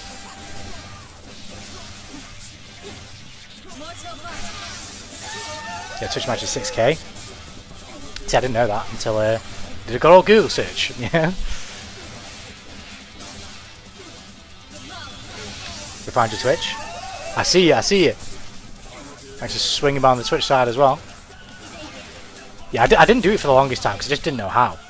But once I figured it out, I was like, yeah, fuck it, I may as well. I may as well do it. I'm a 26-year-old student. I'm not young enough for studying. Send help. I guess it depends on what the thing is, though, innit? If you don't mind me asking, what do you study? Because I was going to say that in general, studying can be fun if you're doing it for something you actually like studying about, right? You know? I mean, fighting games are a great example of that. I know a lot of people maybe wouldn't colloquially associate fighting games with like anything to do with studying, you know. But if you're studying something you're into and you know you like, it's just kind of like natural, you know. It just kind of goes by. It's funny. I was very much, although I haven't practiced very much recently. I used to hate learning languages in school. I was such a naughty kid. And I get in trouble so much just for causing trouble because I just didn't care about languages whatsoever. And as I've gotten older and I've just become a fucking weeb, I enjoy learning Japanese. Like, it's fun to me to do that. But as a kid, I was like, why the fuck would you learn another language if you're not going to move away from the country that you live in? Why would you ever do that? It's just stupid. If you're going to move country, then yeah, learn the language of where you're moving. Otherwise, why the fuck would you do that? Oh man, young Nuki was dumb. Young Nuki was an idiot. It's all good though. That's what it means to be young, for the most part. Be dumb.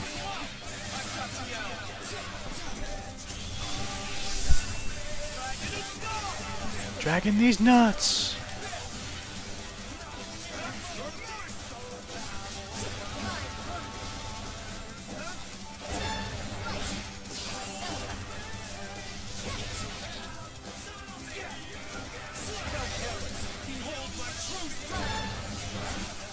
Oh. Nice.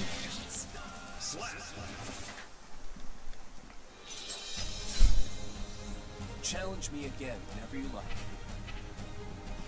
Yeah, what manga do you read as well, if you don't mind me asking? I do keep up with... I try to read manga myself, but I'm terrible at keeping up with them. The only manga that I'm keeping up with right now, like, well, I say actually, one of them I'm not. I'm a couple chapters behind. The other one I did read the most recent chapter for yesterday. Is Boruto. There's another one as well that I've not kept up with. Boruto, Rui Dragon, and Spy Family. They're the only manga I've remotely kept up with as of late.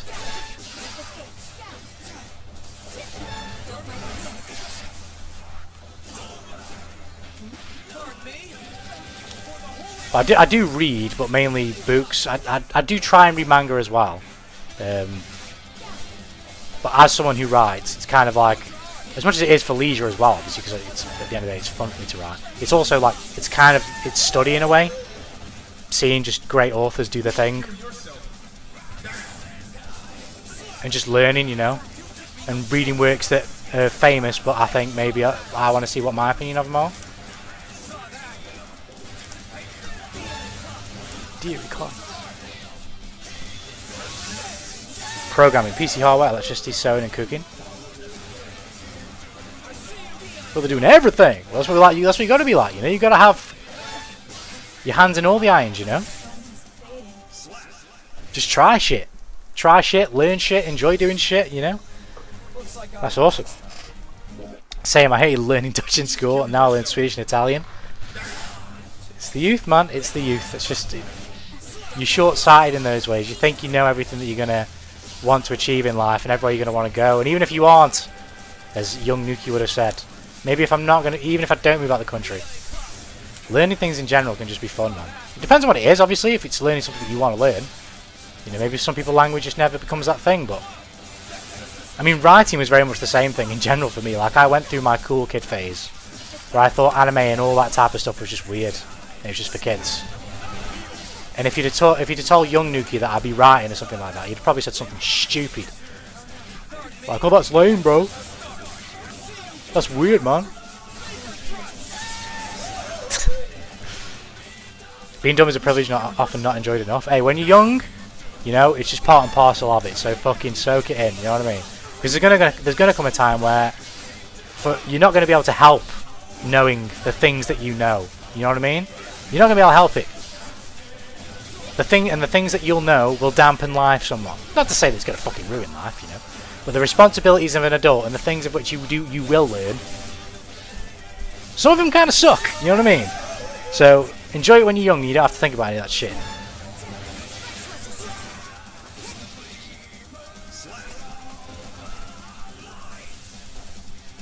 You should kill yourself.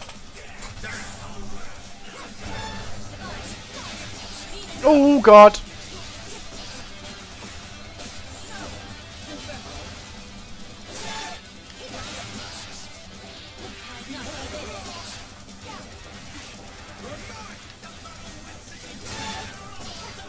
I didn't think she'd do it. I can do this. I can still kind of do this. Fuck. Fuck a load of rom-coms I'm out. I can leave the ones I can recommend. Umashi Akarino Hatsukoi Hatanchu. Girl failed trying to get a boy fail's attention is incredibly silly. The Ramparts of Ice. My social girl is actually make friends and stop being a pompous girl. My new girlfriend. My kitten is like climbing on the grated fucking sheet where my PC's fans are. Come on, get off there. Mankind knew that they cannot change. You should kill yourself. My new girlfriend is not human. Sorry if I do dating a girl that's actually Spider Girl with actually cool design and not Akuma stuff. Now there's a couple I've tried but not finished. Like I am definitely a biased Yuri enjoyer. So I bought the first 2 copies of it as well, actually, of a manga called That Summer You Were There. I started reading it like when it first came out. I know it's finished now because it's relatively short, but I've not seen the finish to it. I'm literally like a few chapters off. I stopped reading because the site that I was reading it on at the time, for like some of the more recent chapters, just got really awful scanlation jobs. Awful. So it was just so bad, so it put me off reading it. But I'll go back eventually. And then I tried the guy that she wasn't interested wasn't the guy at all. I think that's what it's called, right? That was good, but I didn't finish it. I have read Adachi Shimamura, the light novels, up to like volume 8, I think, but this was a couple of years ago. And I have a couple copies of the manga and the light novel. I have up to volume 3 for the light novel. And 2 volumes of the manga, I think. For light novel, I've got I'm in Love with the Villainess, which is so good, so good, so peak. But I need to finish it all. I've read the first 2 books like multiple times, but I've not finished the series. You should kill yourself. So I need to go back to that eventually. Oh god. Yeah, at the moment, book-wise, I'm reading a book called East of Eden by John Steinbeck, and it's fucking incredible. It's so good.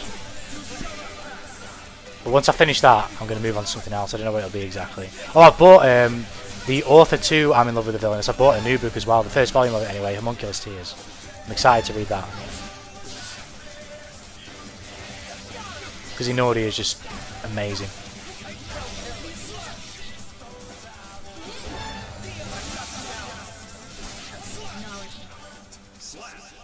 My friend Yuri's, bring the Yuris my way. Put some pictures of pussies in the Discord. See, god damn! The kissy to the kitty. There's 2 actually. There's 2, and they're getting good at trotting around now. So they're climbing everything. God mood when some sniper comes in with his shitty MTL and pass right. Yeah, it was terrible. For that Summer You Were There, it was good all the way up to like the last 5 chapters. I had to stop reading. It was that bad. Adachi Shimamura's peak. It's so peak. The anime as well, love it. Since watch Senpai to Femboy, Chap, Otoko no Ko? Yeah, I've not seen that either. Alcohol No Girl's an incredible Yuri manga. I've not seen that, to be fair. There's the fighting game one as well. Isn't that a Yuri one? Holy crap, Tanuki reads Steinbeck? Indeed I do. Indeed I do. I will be doing from henceforth though, because East of Eden is a fucking classic. Like, it's actually incredible. It's so good. It'll probably be, like, obviously I'm still very early in my journey reading, but I don't know if I'll read many books better than East of Eden. It's so good. You should kill yourself. Ask me China's interested in the book. I've read that one. I didn't finish it. I don't know if it's finished yet, or if it's close to finishing. I feel like I heard it finished, but I read quite a bit of that. That was great as well. I enjoyed that. But this is a while ago when I was kind of reading quite actively. I don't anymore, but yeah, that manga was great.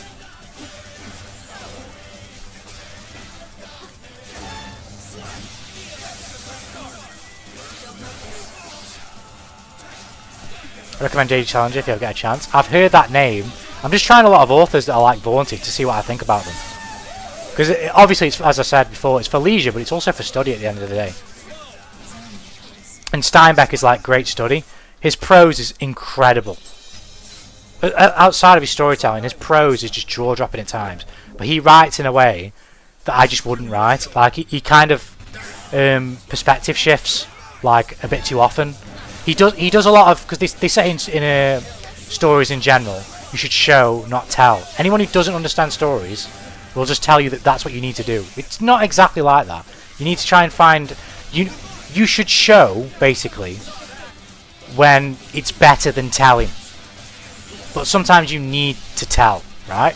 And sometimes telling can be better, you know what I mean? And Steinbeck does a little bit too much telling. He can do the showing, because in the book he does it at times as well. But sometimes, like, you'll have scenes between two characters. Sometimes it's two characters that you follow throughout the story, and then sometimes it's two characters that are like, it's one character that you follow throughout the story, and another like side character that you've only seen a couple times. And he'll tell you what, instead of saying things like, which he does at times, like maybe describing how eyes narrow, so it seems like the person's nervous or frustrated or angry, or how their hands like look sweaty or something like that, which he does do at times. He will tell you exactly how the other person is thinking, or he will like explain the other person's thought process in regards to what they're hearing in the moment, and it kind of takes away from the tension of the scene. But then sometimes he does that so perfectly and beautifully in regards to his prose, it just doesn't fucking matter. Like, it just doesn't matter. He can break the rules and it just doesn't fucking matter because his writing is just so great. Hajimete no otomodachi wa zombie deshita. Zombie apocalypse. The MC is an antisocial cunt, so she's happy she's alone. Gets a crush on a girl is the only zombie that is still conscious. Gets a bit yandere about it, it's really neat. There's another, at least in regards to kind of the yandere aspect, is, what's its face? I think it's called This Monster Wants to Eat Me. I think that's getting an anime. I bought the first two. I'd have to have a look behind me, I don't know where it is though. I think I bought either the first one or the first two volumes of that. That was great. I might be forgetting some. Oh, this isn't a Yuri manga, but although it might fucking end up being, with where it's going. Miruko-chan, I've read that up to like chapter 50, but that was a while ago. That was quite a while ago. I can't remember her name now, it's been that long. But the introduction of the girl who likes Miruko was like a very very welcome addition for me. I was like, I like this. I like where this is going. She's really nice. She's kind of weird. Michiru, I think. No, not Michiru. I can't remember. It's been too long. That was a fine bout. Salinger was a psychologist, if I remember correctly, and he tells a lot of personal stories. His most favourite story is The Catcher in the Rye. See, I knew of that book. I just didn't know it was J.D. Salinger, so that's what I mean. I'll be trying all these books and just seeing what I think. I've tried some Dostoevsky recently. I've heard of Notes from the Underground loads of times since I kind of started reading a lot. And I did read it, and I'm kind of mixed on it. I think the first half of the book is phenomenal, and I think the second half, for a book that's only 100 pages, and that half is only 50 of those pages, it was a slog. I really didn't like the second half of Notes from the Underground. It felt like I was reading a book written by like my teenage self, and how much I just hate the world. And like, don't get me wrong, I get that's kind of the point of the book. It's like a character study for the underground man, and like it depicts how one might feel in whatever time period it was at that point in Russia, right? And possibly parrot some of Dostoevsky's own actual beliefs, right? But I thought the first half of the book, where we're following the underground man as he's older in his life, sort of detailing all his rationale and stuff, was a lot more compellingly explained and detailed to me. But then in the second half, where we go backwards in time and we kind of relive his telling of the events in a third-person way, during the time period where numerous events happened in his life, which either further solidified his views that he echoes in the first part, or with the beginning of where those views spawned from that he talks about in the first part. It was just a lot less compelling because it literally just felt like a 12-year-old whining, and it was just hard to read. But it was good enough that I've bought another one of his books. I'm going to try that. Just trying to beauty cannibalism lately. Cannibalism as a romantic theme is classic, but so good. Read way too many mangas to remember names. Yeah, I've not seen too many of that trope, but I'm sure there's a couple I've seen that get in animations as well and of this style, so it's definitely about right now. The standard is show, not tell, but there are some times where telling is more efficient than showing. It also has the benefit of communicating exactly what you want the reader to know with no grades. Exactly. Sometimes it's absolutely necessary. Sometimes in ways, like I'm finding this right now with what I write, sometimes you just need to lore dump. Now you've got to try and...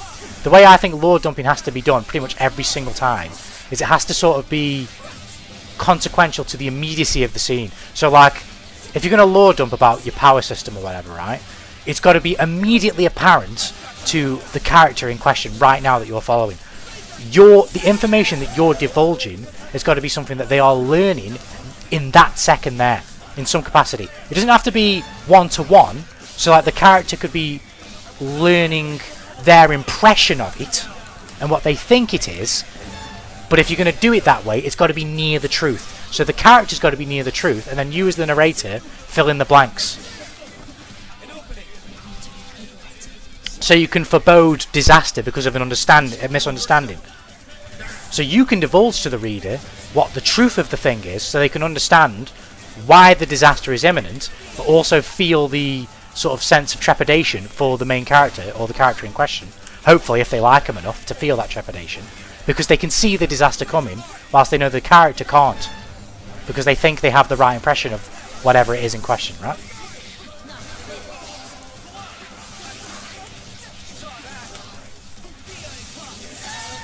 If you want any more classic recommendations, The Time Machine is a good light read. I'll have to write that down as soon as I can, because I'll check it out. I'll do that right now. Who's it by, if you know? I'll find it anyway, but... That was a fine ballad. I got a book actually recently that's about time travel. It's the first time I shot for my books. It's called, I'm looking at it from here, it's hard to read, The Ministry of Time. I can't see the author's name, it's in white. It's too far away. But, what's its face? I usually always buy my books online. I went to shop for the first time physically, and it was kind of hard because there's so many authors I don't know the names of or know much about. But I picked, I don't know how to say a name, Wuthering Heights, I'll just say it's by Emily Bronte.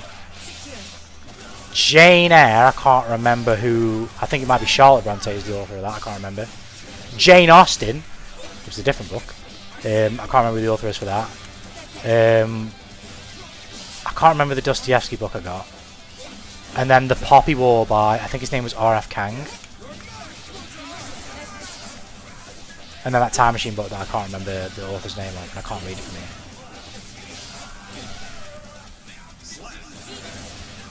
As well as I Have No Mouth and I Must Scream. I think I saw that one.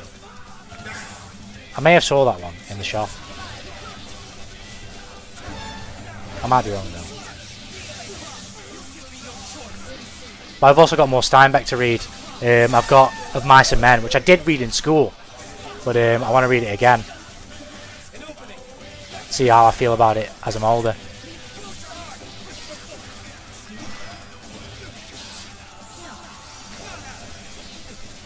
I think I'll fucking love it though, because Steinbeck is brilliant, and I can remember vaguely what it's about, so I just know like his prose for that is just going to be absolutely stunning.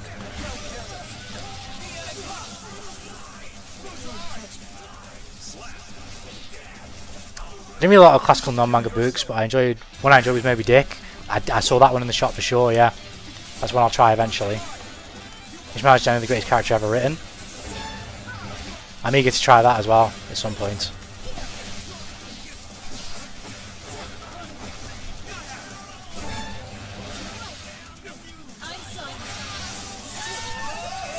Maybe next chapter about collecting the whale come change me fundamentally as a person. It sounds crazy when put like that, but hey, it might be peak. I've not read it, so I don't know. Ishmael is the most demented protagonist. I love him so much. Nice. I feel a lot of good things about Moby Dick, and I want to read it someday. Just have a huge catalogue to get through. That's how it is, man. Reading's crazy. Moby Dick is a heavy-ass motherfucker to get through, like 180k. It was a thick book when I saw it. That's kind of what put me off, because I've got so many books. There's some like I've got Anne of Green Gables as well. I've got the box set for. I need to read that. I've got A Song of Ice and Fire. I've read the first book for, but I took ages to read the second book, so I'm rereading the first book before I carry on. I've got too many fucking books to read, so fucking. I was trying to go for books that were relatively short, but no, I will definitely read Moby Dick at some point. Oh, there was another book that I'll recommend. Let's get that down. I have no mouth and no screen. Thank you. I will take that. Books. Some books. Yeah, it's a long read, but it's divided in like over 100 chapters, so you can read it in portions. Yeah, I tend to. I usually do like an hour, 2 hours. Usually, some points during the day, I do like an hour or 2 hours. Sometimes I skip out, but I usually only skip out when I've wrote a lot that day. It really depends, really. Sometimes I like to read before I write because it helps me like warm up. Do you know what I mean? And kind of like in a weird way of sort of relating it. It's like vocal training, if you will. It's like by reading a talented narrator, I'm like warming up my narrator voice. If you get what I mean? At least I find that works for me. I have a list of the most disturbing books of all time that I need to make some headway into. I love me some fucked up shit. I love me some fucked up shit. Go as dark as you want, I'm there. As long as the story's godlike, obviously. I don't just want fucking gore for gore's sake or sadness for sadness' sake. That's why I love ReZero, because I think it's so good, right? But only one of them so far. Which book was that? And did you enjoy it? I'm not gonna lie, you impressed me how you can come to the top. I'm making Celestials eat shit. I've played for so long. I've got used to it. I mean, sometimes you'll just as easily see me eat shit too. So you know, it goes back and forth, I guess. But I appreciate it though. I'm a yapper. I'm a yapper at heart, man. I'm a yapper. Well, I'm not really, but when you get me on something I'm interested in, I'll yap forever. It's impossible to stop me.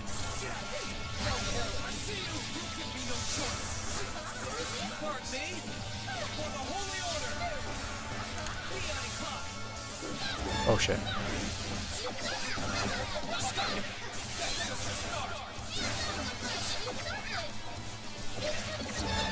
Oh shit.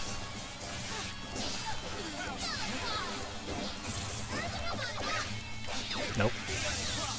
Fury Clots. Nice. Streamed for 3 years, I still struggle with the yapping mid gameplay.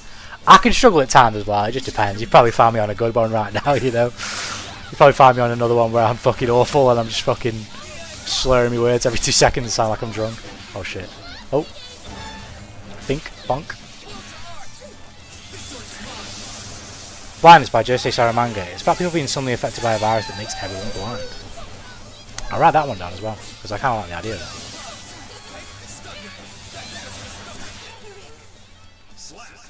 I mean, I've said this before, Storytelling is one of those things you can get me to ramble on about all day and writing. It's the modern magic to me. Like the way kind of like I feel. Maybe I'm wrong in saying this, but the way I feel like maybe 10 years ago, people like fucking Dynamo and other like magicians like fucking ruled the world, or maybe like 20 years ago even. Like the magic trick, which is the most mind-blowing thing. I feel like storytelling is kind of that. Maybe it's always been that. Maybe the way I'm phrasing it's wrong, but the magic of storytelling is unlike any other. Like when you really get immersed into it. Okay, yeah, let's just start. Just some stories just fucking beautiful. Like I say, I've been reading East of Eden by John Steinbeck recently. It's just that book's had me tearing up multiple times. I read a chapter the other day. I won't spoil it in case anybody reads it specifically, but one of the characters basically ends up being quite a poor father for quite a while after having a poor father himself. Not necessarily because he wants to be, but because something happens to him that kind of sends him into just a slump, into just a malaise, and he's kind of in limbo for years whilst his kids grow up, and he just has like a moment with one of his sons where he kind of just fucking, he realises, like his son's telling him about himself, and he fucking realises like he's like overjoyed but doesn't necessarily know how to express it, but he's also like feeling extremely guilty at the same time. But despite the guilt, like he can't feel too down because the joy of just like learning about his son is like overwhelming him. And the line that he says specifically, his son ends up in jail over the night. Supposedly at the time it was like a very common thing for like I think it was around like for the Chinese at the time, because racial tensions were high. At some point, like if something were to happen, like a crime or something like that, the sheriffs would go around and they just round a bunch of people up, and they basically like make out, oh yeah, we've dealt with it, we've made this many arrests, blah blah blah blah blah, and then they just let them go in the morning. They give them like a fine and they just let them go in the morning to you know, quell the frustrations of the communities, right? And the character who I'm on about, son, gets round up, and he comes back and he expects his father to berate him, because as the son of this man, he isn't really sure like what he's going to get from him because he's been in that malaise. And he says to him, I can't remember exactly what the line is, but he basically says to him, we've both been in jail, haven't we, really? It seems like we've both kind of been in jail, and it's about time for us both to step out, sort of thing. And it was just fucking, when I read it I was just like, it's just fucking beautiful, man. Beautiful. Oh, GG Saltfat for swinging by the way. There was some, we were smelling the game right there with those matches. Your RAM is sick. Thanks for the matches, because you were improving me by forcing me to adjust. So thanks a lot. I hope you're doing well. Life is treating you well. Oh, thanks for that, Hawk. Thanks for getting a step ahead of me there, putting the Discord in. Thank you very much. Thank you very much. Here's a bottle of water on me. It's been out for me, so I'm gonna hit the sack. I think I'm about to cool off as well. That might be my last one, to be honest. It's probably about time for me to fucking go to bed as well. But no, it's nice having you swing by as well, Barugi. If you ever swing by again, it's up to you, of course. More than welcome to chat with you and whatnot, have a chin wag. But yeah, you're more than welcome to join the Discord as well. If you want some really dark crap to read, then you'll probably have to find PDFs of these, the 120 Days of Sodom and the Turner Diaries. Right, let me write those down.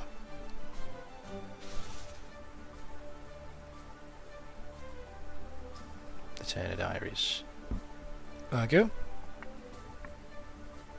Turner Diaries might be a little odd just because it's centered around America.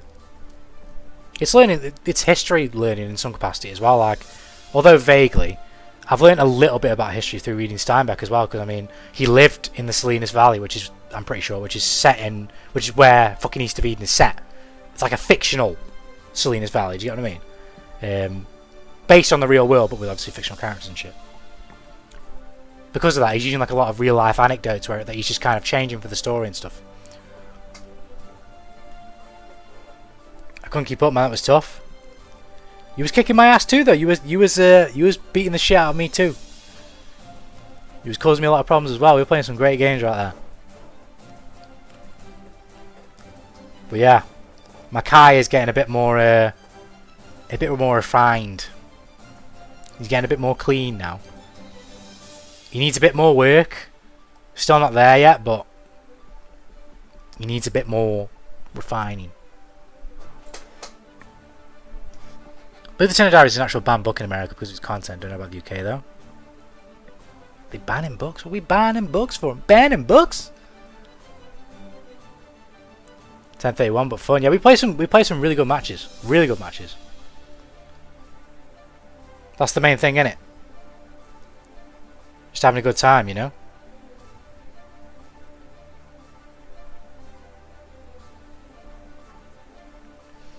I kept rematching because for once I felt like I wasn't getting noise. Chat, you're just better. I appreciate that, man, but you yourself were playing really well. Really well. We played some really great matches there. I'd love to play some more, but I need to get my ass to bed. I need to get my ass to bed. Let's not stay up too late. Let's be productive. If I'm productive, I can stream again tomorrow, which would be nice. So, yeah, we played some great matches. Look it up and you'll find out why it's banned. Just don't read aloud on stream. Let me have a quick look.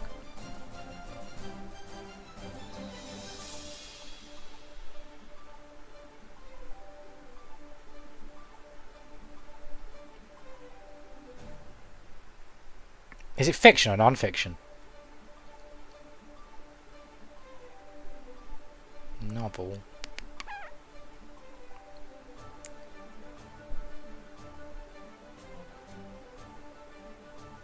It's not fucking telling me. It's fiction. Right, okay.